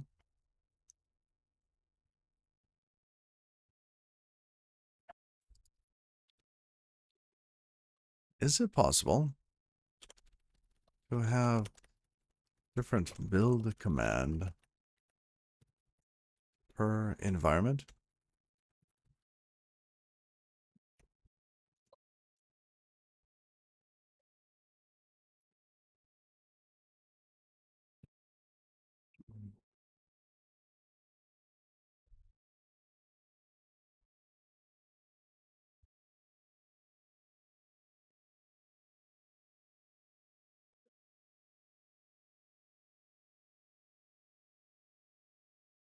Generate init build. So you can't give it env, but I don't know if you can have a different build command.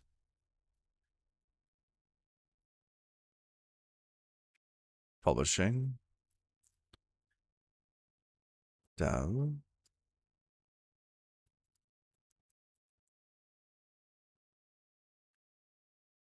Yeah, I don't see it. Just not seeing that. Hopefully they're responding to us.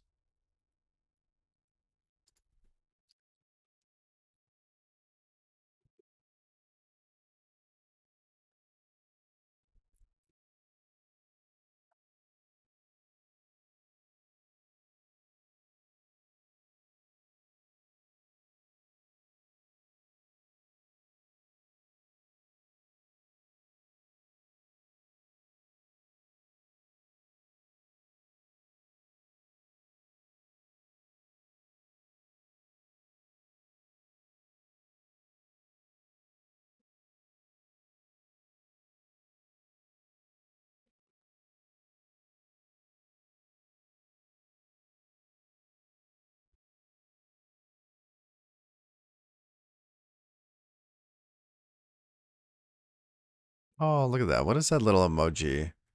Party blob. That's awesome.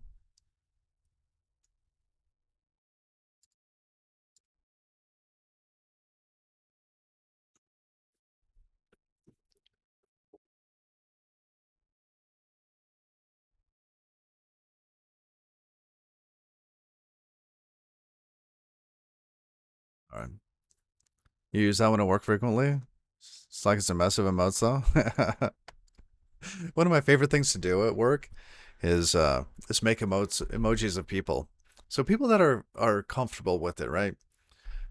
We got somebody at work that does acting for fun, right? Their kind of non-work thing is they like to go act in commercials and act in other things.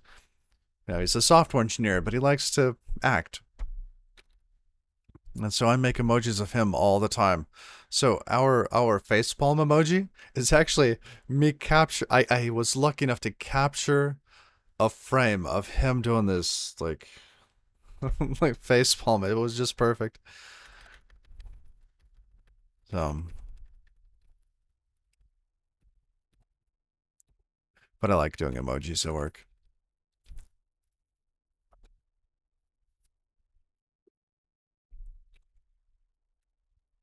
All right, so env.dev.build. Okay, env. Oh, what are their environments? What do they call them? Because we want like production,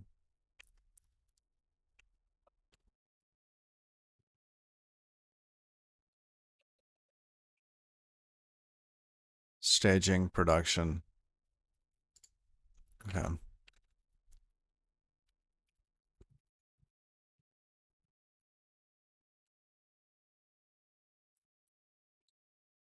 let's go back to configuration.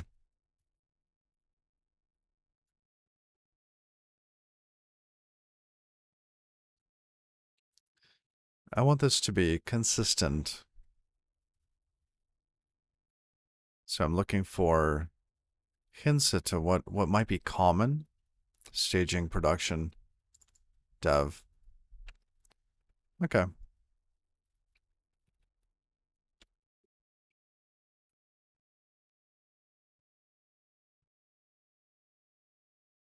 Okay, now let's change this. In this case, we'll do an npm run.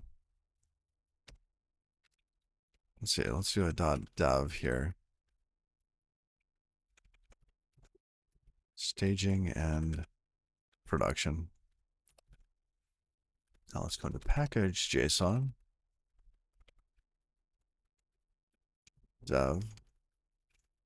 Staging. Production. Now we need to be able to pass that information back through Webpack CLI. Node modules.bin Webpack. Okay. Help. env. Sets process node env. I think we just want dash dash env.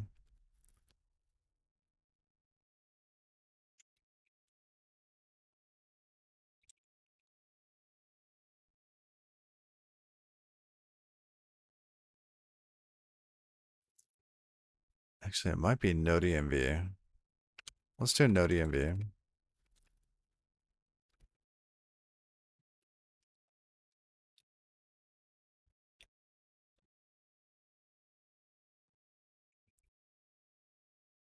Dev, staging, and production. Now let's go into Webpack, as we should have that in here.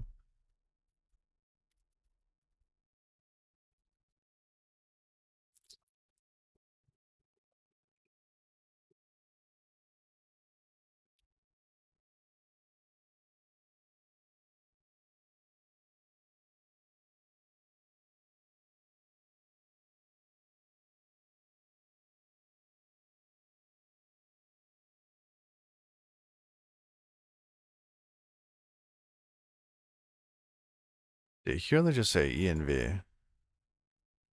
Call.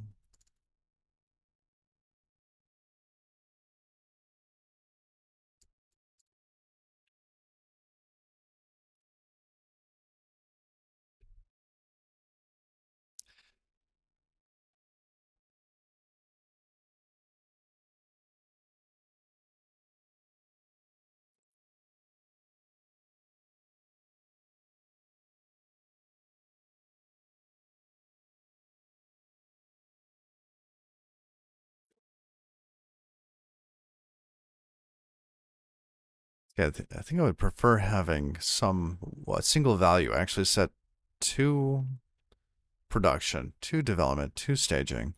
I don't want three different variables, three different values. That is not right. See, that got problems with Webpack. Use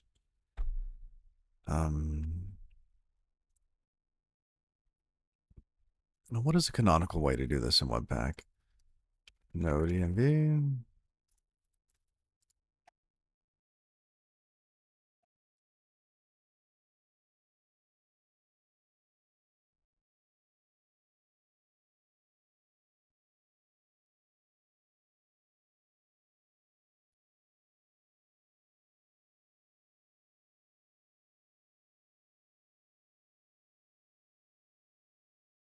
And why is there a plugin to get the environment values?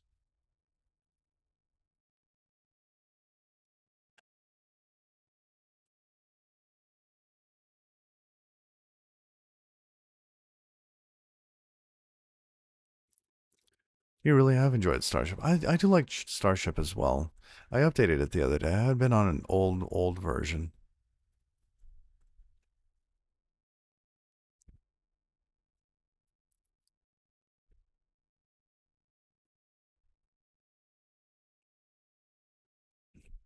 See, this is basically what I want. To use NodeEnv.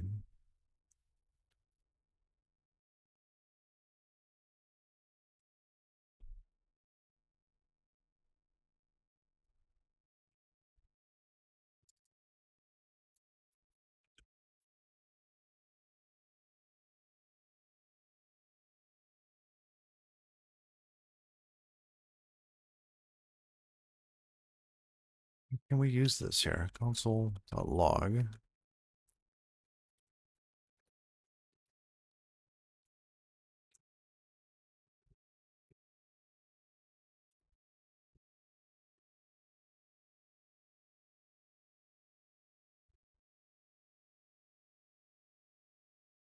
Missing field upload.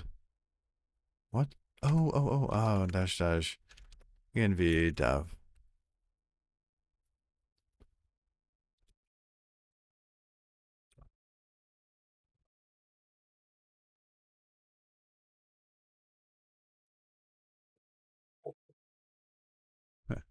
And where are we missing the field upload?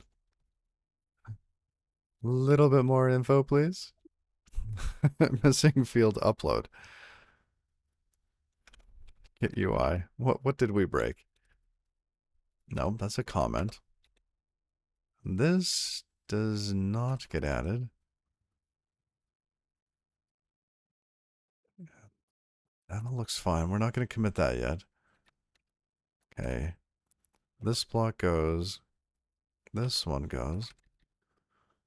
This one's still a work in progress.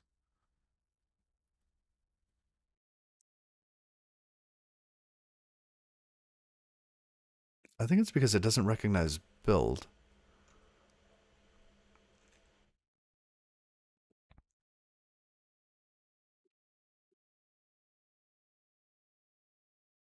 Okay.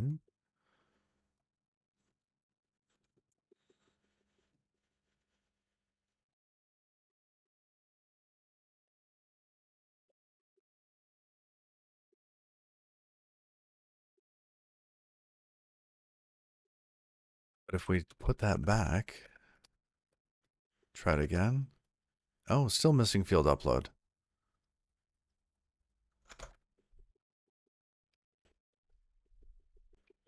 Okay. Where? Is it here? It must be here. Do we need this for each of the types? Oh, that'd be unfortunate.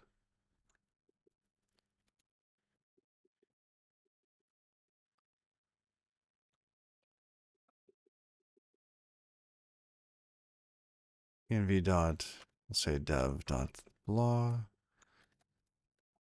and these two will be staging. These two production.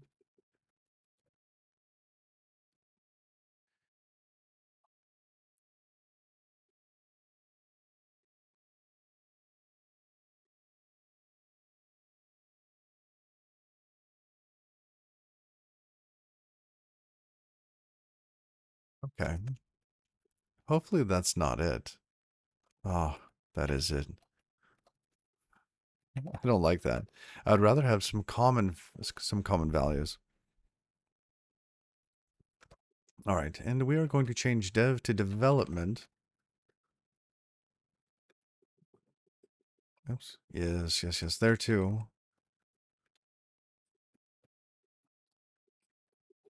Also, and package consistency.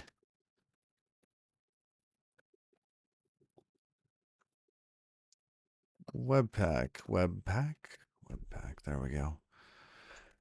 Now we could use production or development here.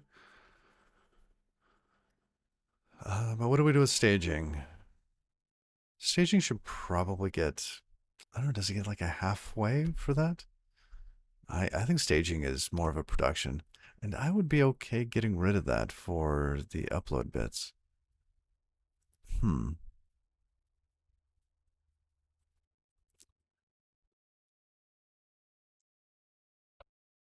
Oh, you're welcome.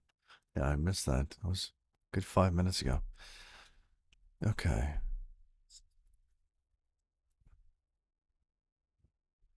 Murugesh, good morning. Happy Thursday.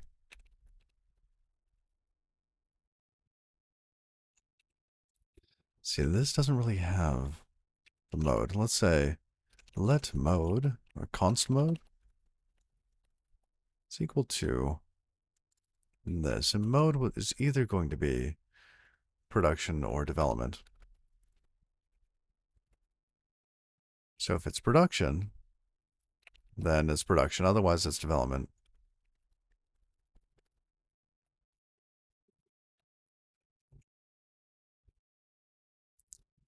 Oops. We need a question mark right there. That I'm not sure which one I want. Because we could do it the other way. Like if it's development, if it's not development, like staging, that's really the question. What do we do for staging? Does staging get the production code, production build, or not? And it probably should.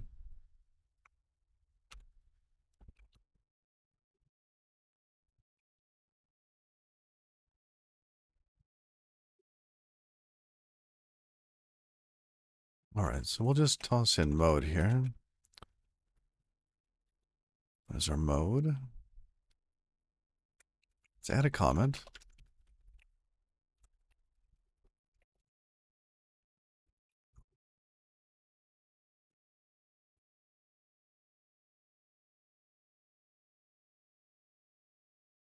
Okay, now what else in here needs to be changed up? Oh, yes. Minimize. Minimize. We will minimize it only if you're not in development.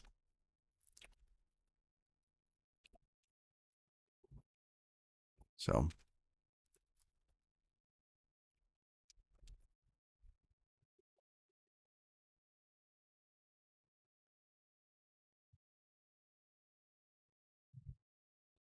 what else? Oh, interruptions. Hello.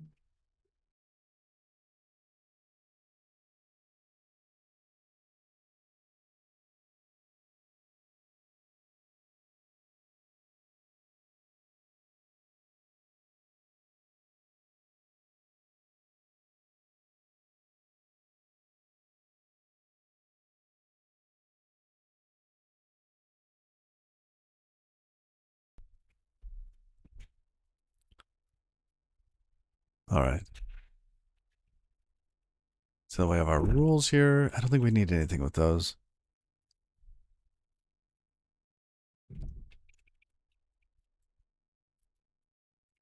I would like more comments in here, though. Awesome files have to be loaded in a special way.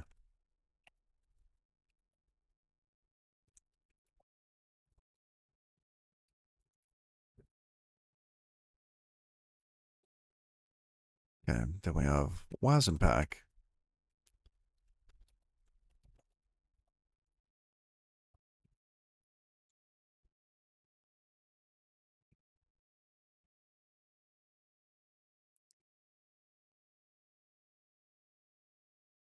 I know you would think that it's obvious because it's the WASM pack plugin.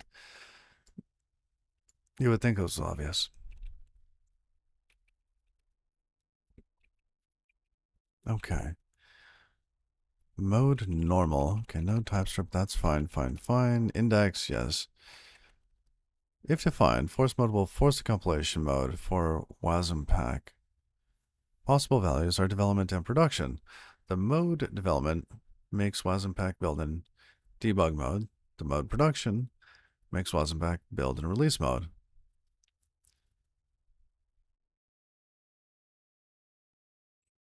And what is the relationship between force mode and mode? Let's go to the command line for this one.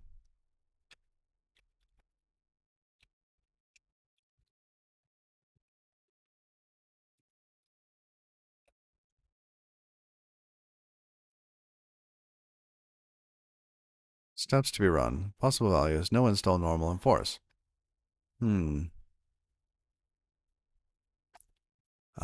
Dev, create a development build.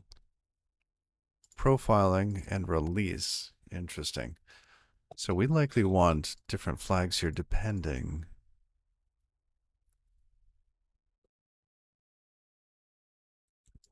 I'm guessing it's either going to be dev dash dash dev or dash dash release here. Because force mode.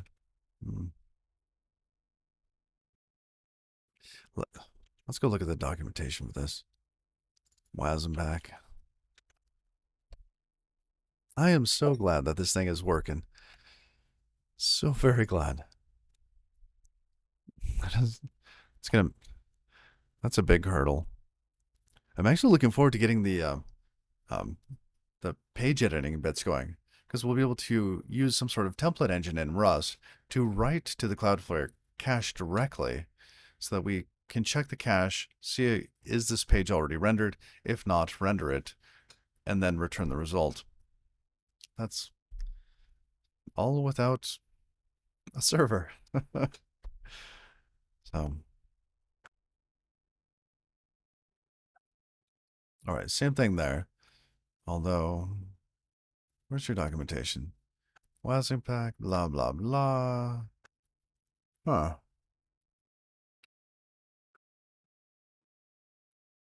I mean, I see the usage here, but it's arguably not all that helpful. I don't really want to read the source for this, but let's go look at what force mode is.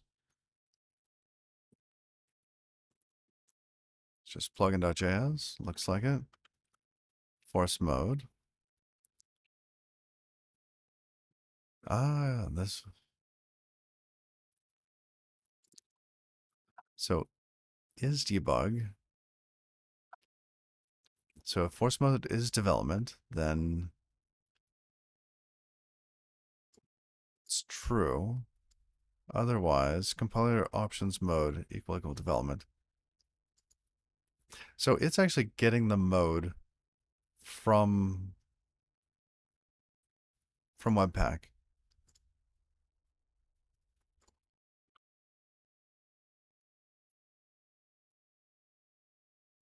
So is debug. Where does that go? Compiling or create in blah blah blah mode. Perfect. Okay. I don't remember seeing that. Did you remember?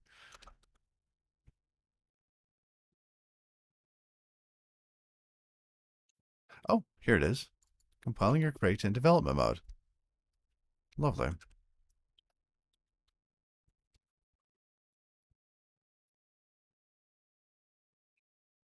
Ah, compiling or create in release mode. Fantastic.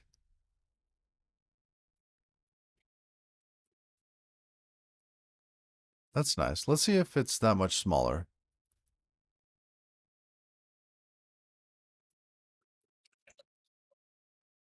Yes, yes, this is more along the lines of what I was expecting. That's what we saw before.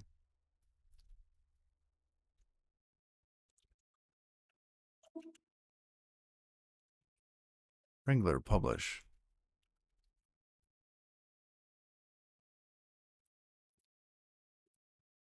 Basic JavaScript project found. Skipping unnecessary build.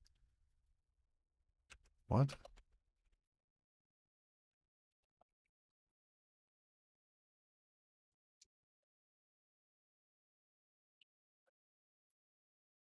Production.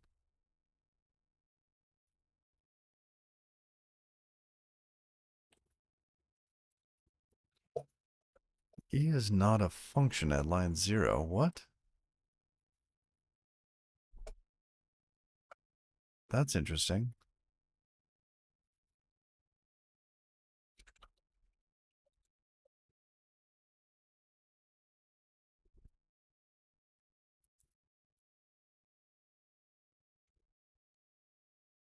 ER is not a function at line 0.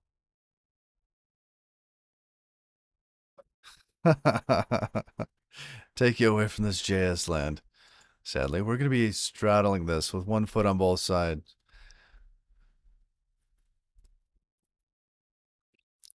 I'm concerned about this. It's not a function. How do we get the minifier not to minify that?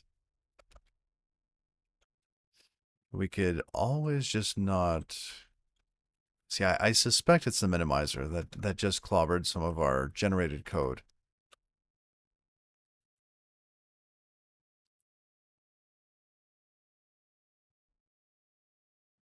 Webpack modules, module ID is not a function. Why is that not a function?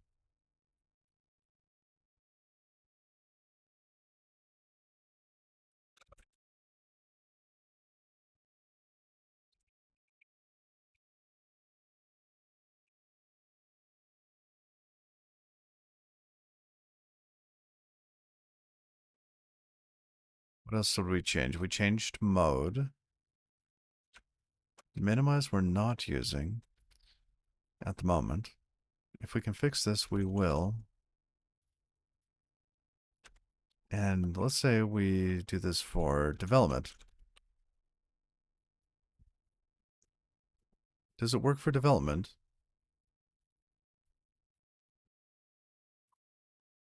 Yes, it does.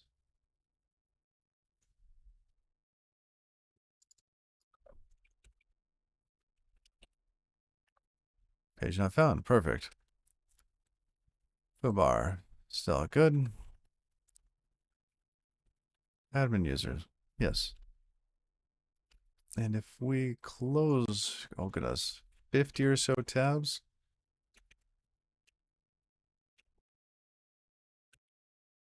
See, I think I didn't actually register the right thing.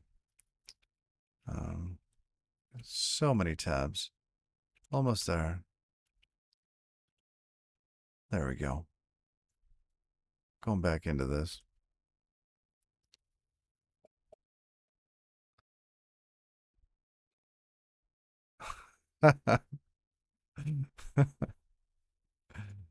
Let's give this a login.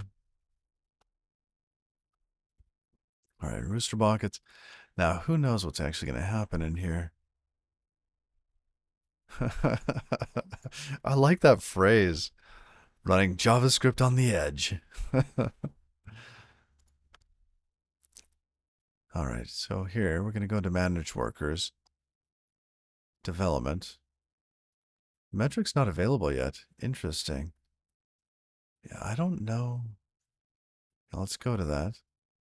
Page not found. Reload. What's our response time here? Not found. That's fine. I want timing. 77 milliseconds. That's round trip for me, so might actually be pretty good. I'm hoping that they do have metrics on this. Is it because it's a certain kind? Yeah, 0 requests. Okay. It'd be too bad if we weren't able to get the metrics from this. I'd be bummed. But if we go back, mimeograph here.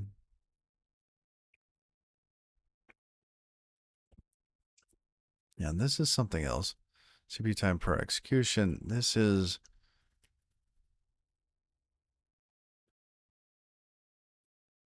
this one's a little different. We didn't publish that yet.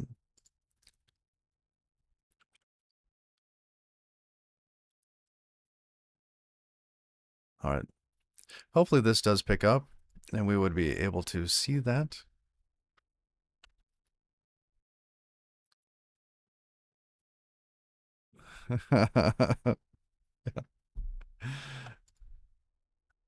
Okay. I think the issue here, when we try to publish to production,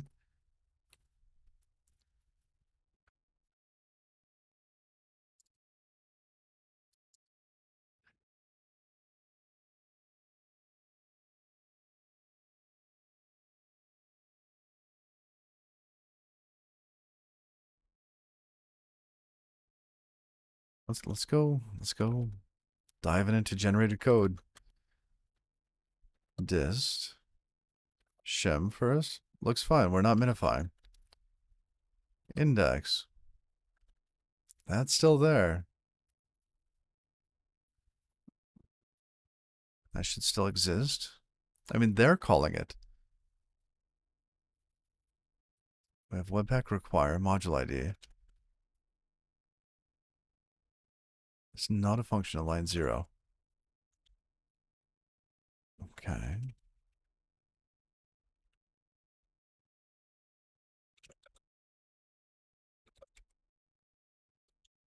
I mean, who's doing that? That's the only place where this is done.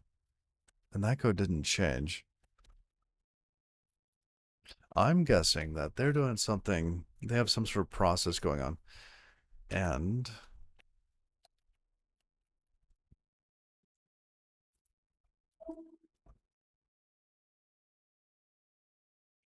where is it? Where is it? Here. We didn't register the durable object for that environment.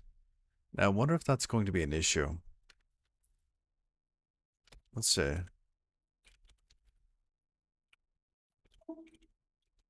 Wrangler. So we're using a special version of Wrangler.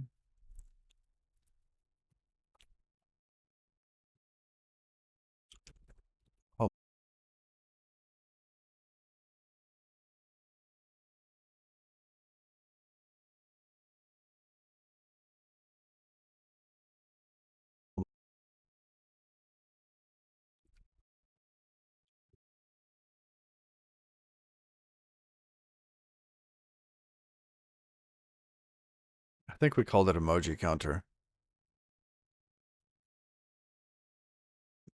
Still, huh?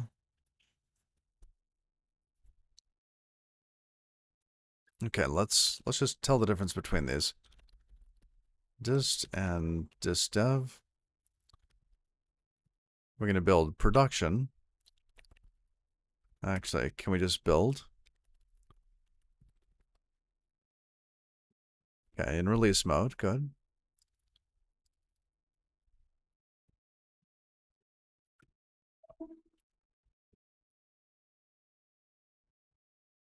Development. Development mode.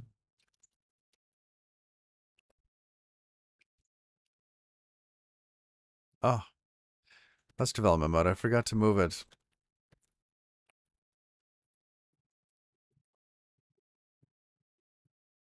Production.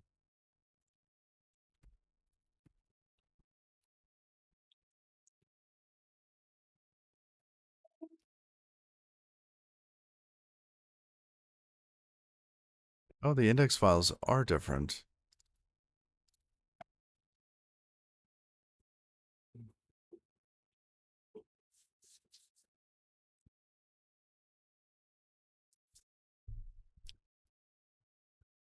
Where? Because okay, so we do have some generated code, right?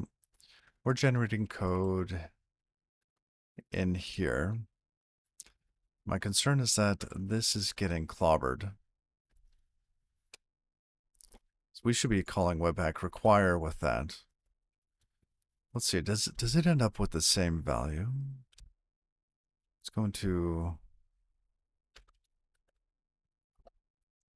so in dist development index, we have these big long names here, right? In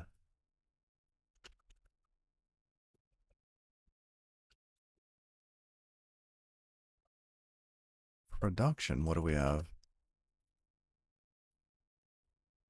That's a little different.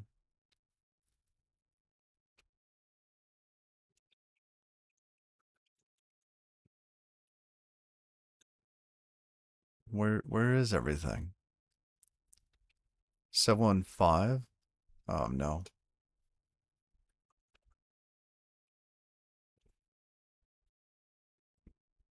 Yeah, we can't do that. How do we know? How do we know what it's called? Um, Webpack Webpack modules must be able to know what that is. Here's our generated code. Right? We're trying to look up Webpack require, which I believe still exists. Yep, there it is.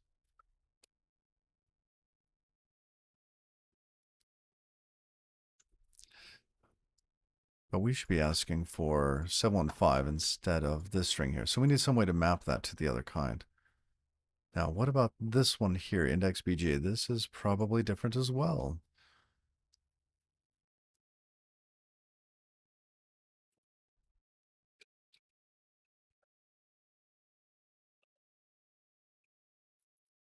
That's our generated code.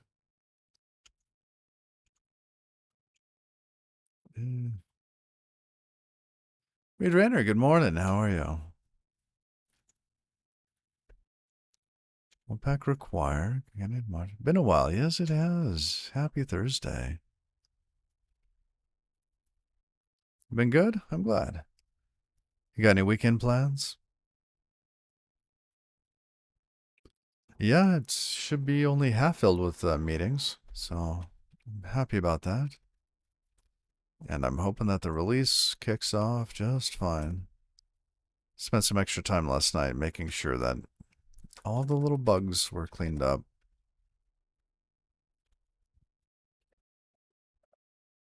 Okay. So how do Webpack plugins do this mapping? Webpack must make this mapping available, right? Because we need to be able to convert that into that. Oh, moving the lady in over the next few weeks. Busy, busy, busy. Very cool. Yeah, and you take care, GB Pratt. Glad you could hang out. Thanks for joining us today.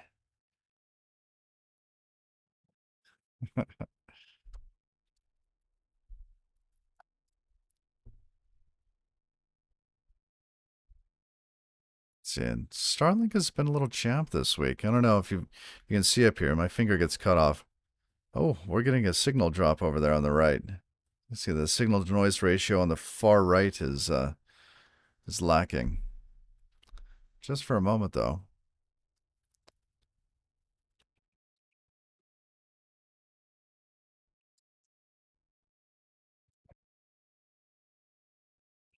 All right, let's see.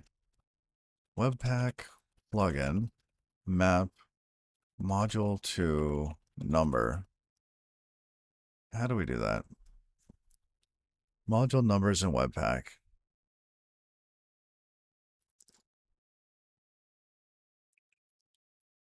What was the reason?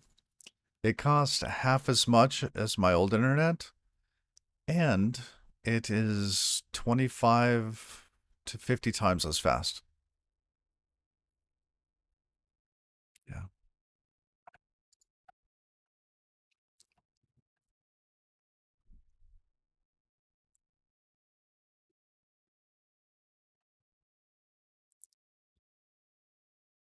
Display modules. We want to go into the plugin writers toolbox.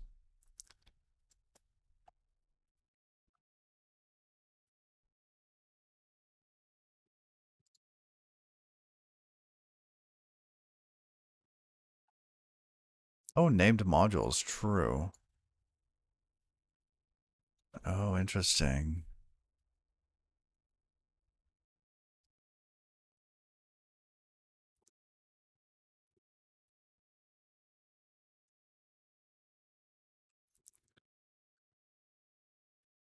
So let's turn that on. The optimization. Let's see if that'll put it back. I mean, it would be best if we could do it the other way. Let's see. Does this even work though? I want that answer.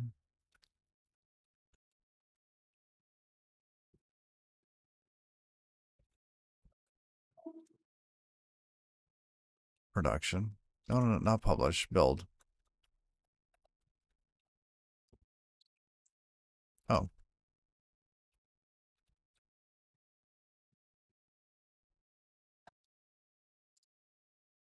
it doesn't have named modules.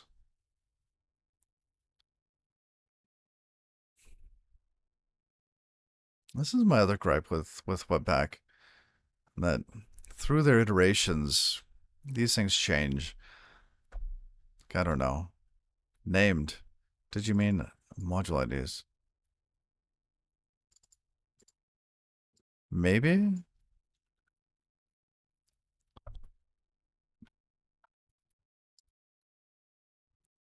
Let's see. Does Starlink need a clear sky all the time? No, it doesn't. Actually, we had thunderstorms the other day, and we still had a really good connection. It wasn't as good as it could have been. However, my old internet would have also had a hard time in a rainy day or snow. Snow is worse. So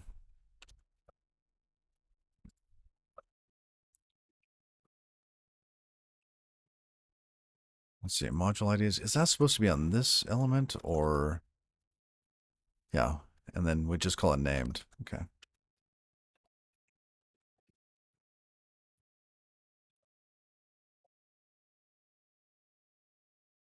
Okay. So that built.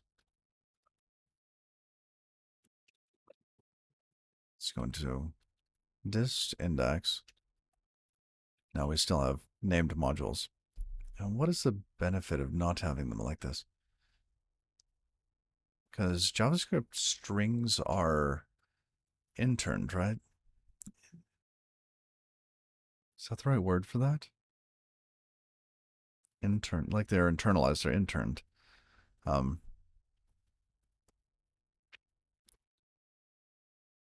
Maybe it's just file size?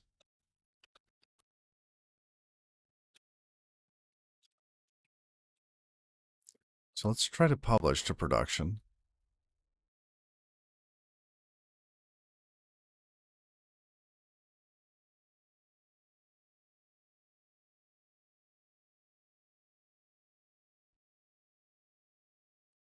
Function import requires a callable. Huh. It's interesting.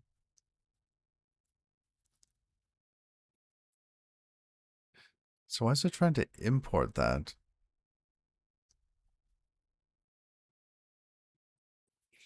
Oh, because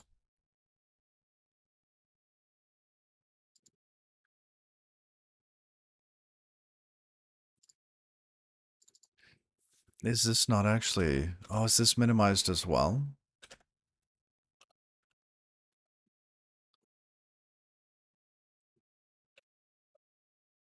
Unused exports? No, no, no, no.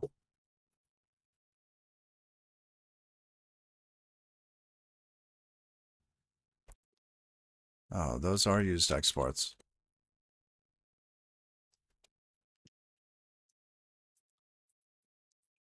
Okay, so it's doing tree shaking.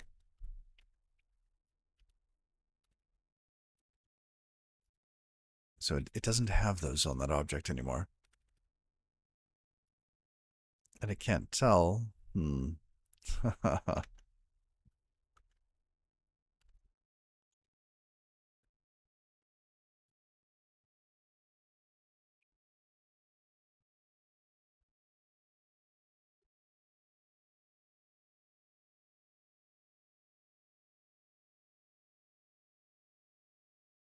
All right.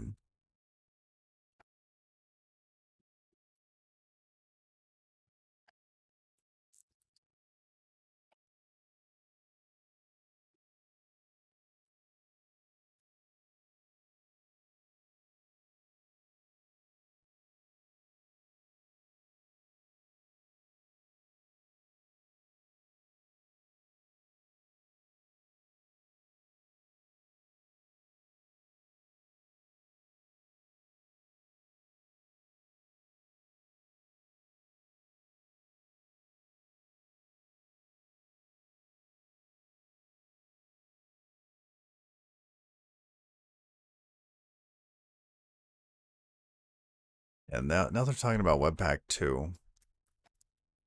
How long has Webpack been out? Webpack 5? Past year?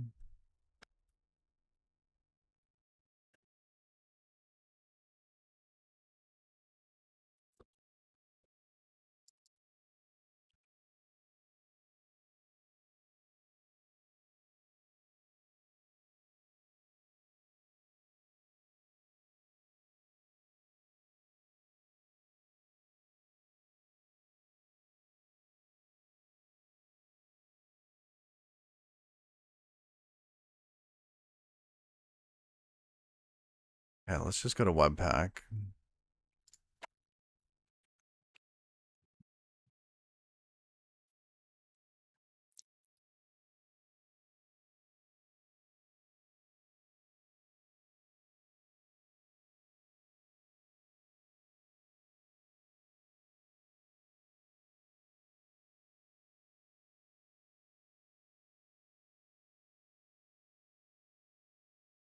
Okay, we do not want tree shaking. Or at least intermodule tree shaking.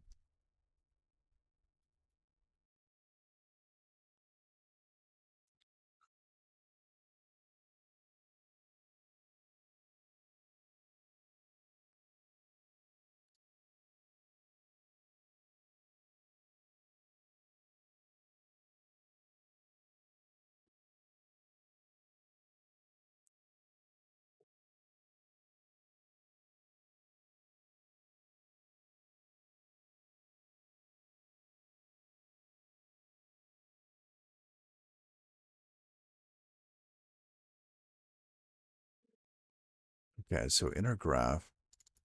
Enable by default in production mode. Okay, we want to turn that off.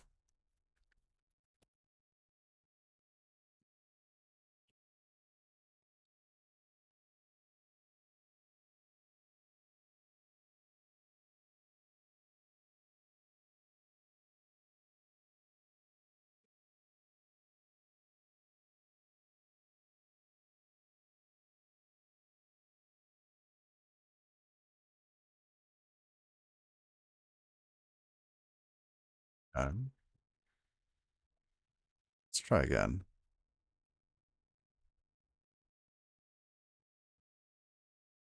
It's saying it's still not there. Orpha modules.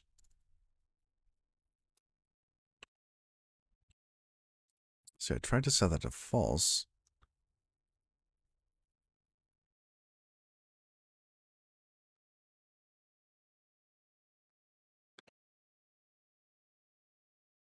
Birkin, good morning. Good morning. To get the information about unused exports, that is required. Okay. To remove side effects free modules, side effects is required.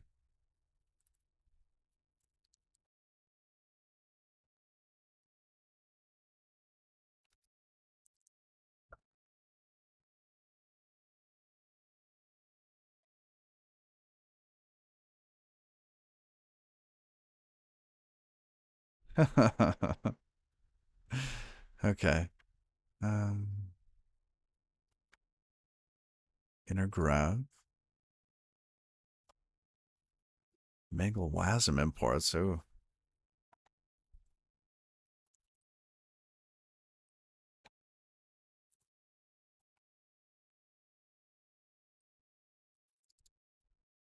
Used exports? Hmm.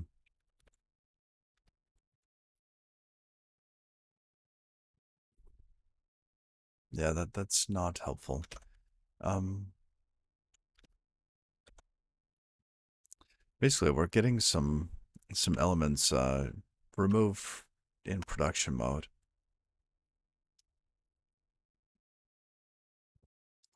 And I think it's a tree shaking.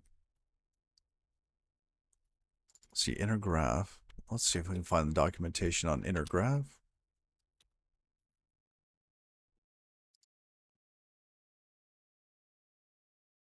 Boolean true. Optimizations, inner graph false. Okay. And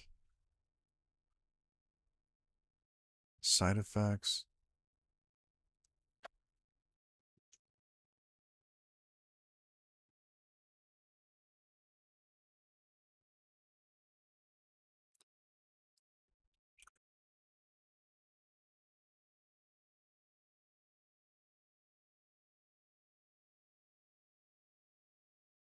I'd be okay disabling tree shaking for this.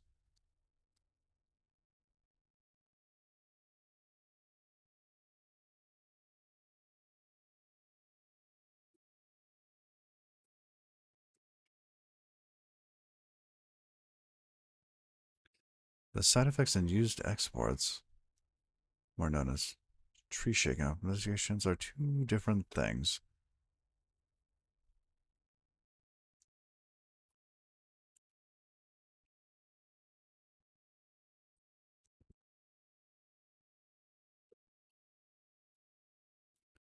Okay, how do we disable it?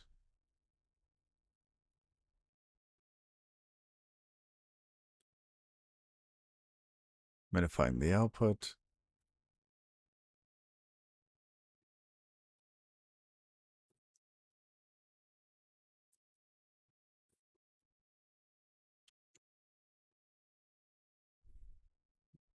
I mean, maybe we don't build this in.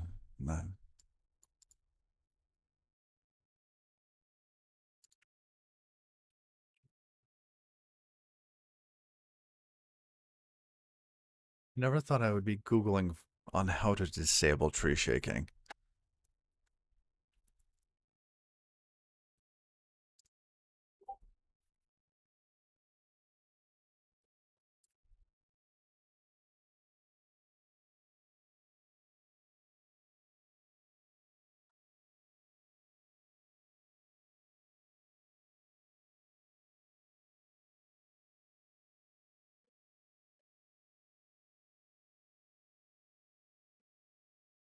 Am I harvesting apples?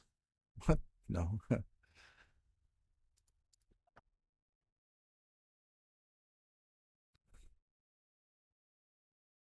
What are you talking about?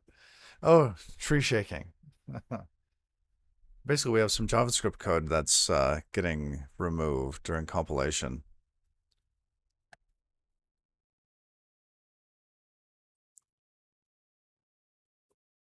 We're also keen to disable tree shaking for some of the chunks we generate.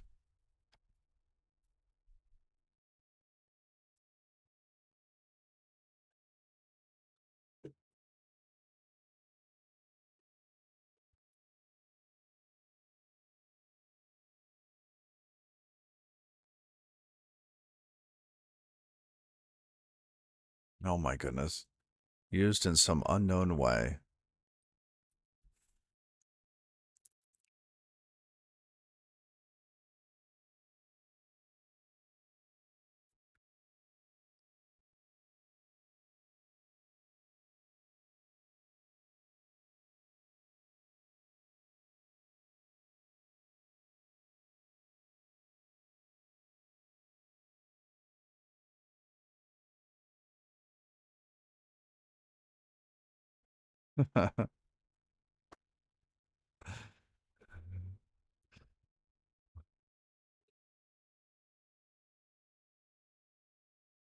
It's the same sort of thing. Like Rust does the opposite in that it only includes code that's used. In languages that can do a lot more reflection, um, or basically a runtime loading of code, etc., um, it's very nice to have tree shaking because you want the static analysis of the code and you want it to exclude code that is not being used. It can be difficult though, especially in like JavaScript, um, because there's keywords like eval, which let you do whatever you want. You could write code and run it.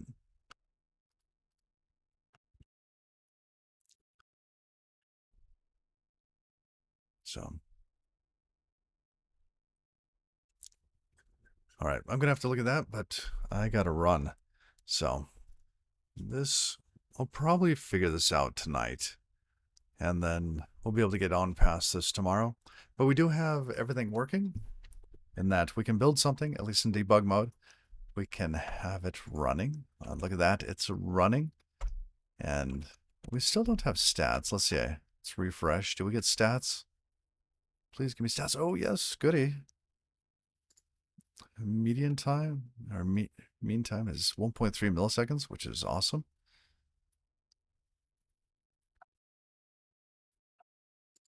So we're going to see what else we can do with this. And hopefully we'll be able to actually invoke a durable object and create a durable object here in the next couple days. So let's figure out who we're going to raid today. Ooh, Ash Fox.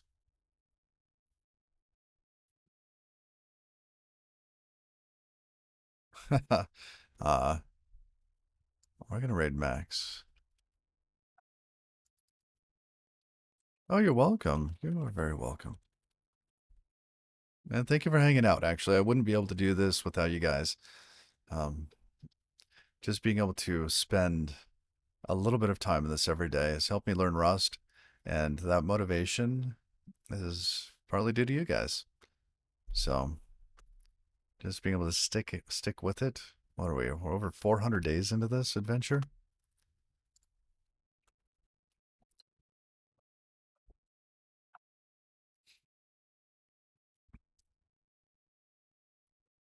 Come on, I'm trying to load something up. It's not going. That's funny. Now I actually look at my stream to see if Starlink's having an issue. Oh, there it goes. Okay. All right, y'all. Well, thanks for hanging out. So until next time, bye bye.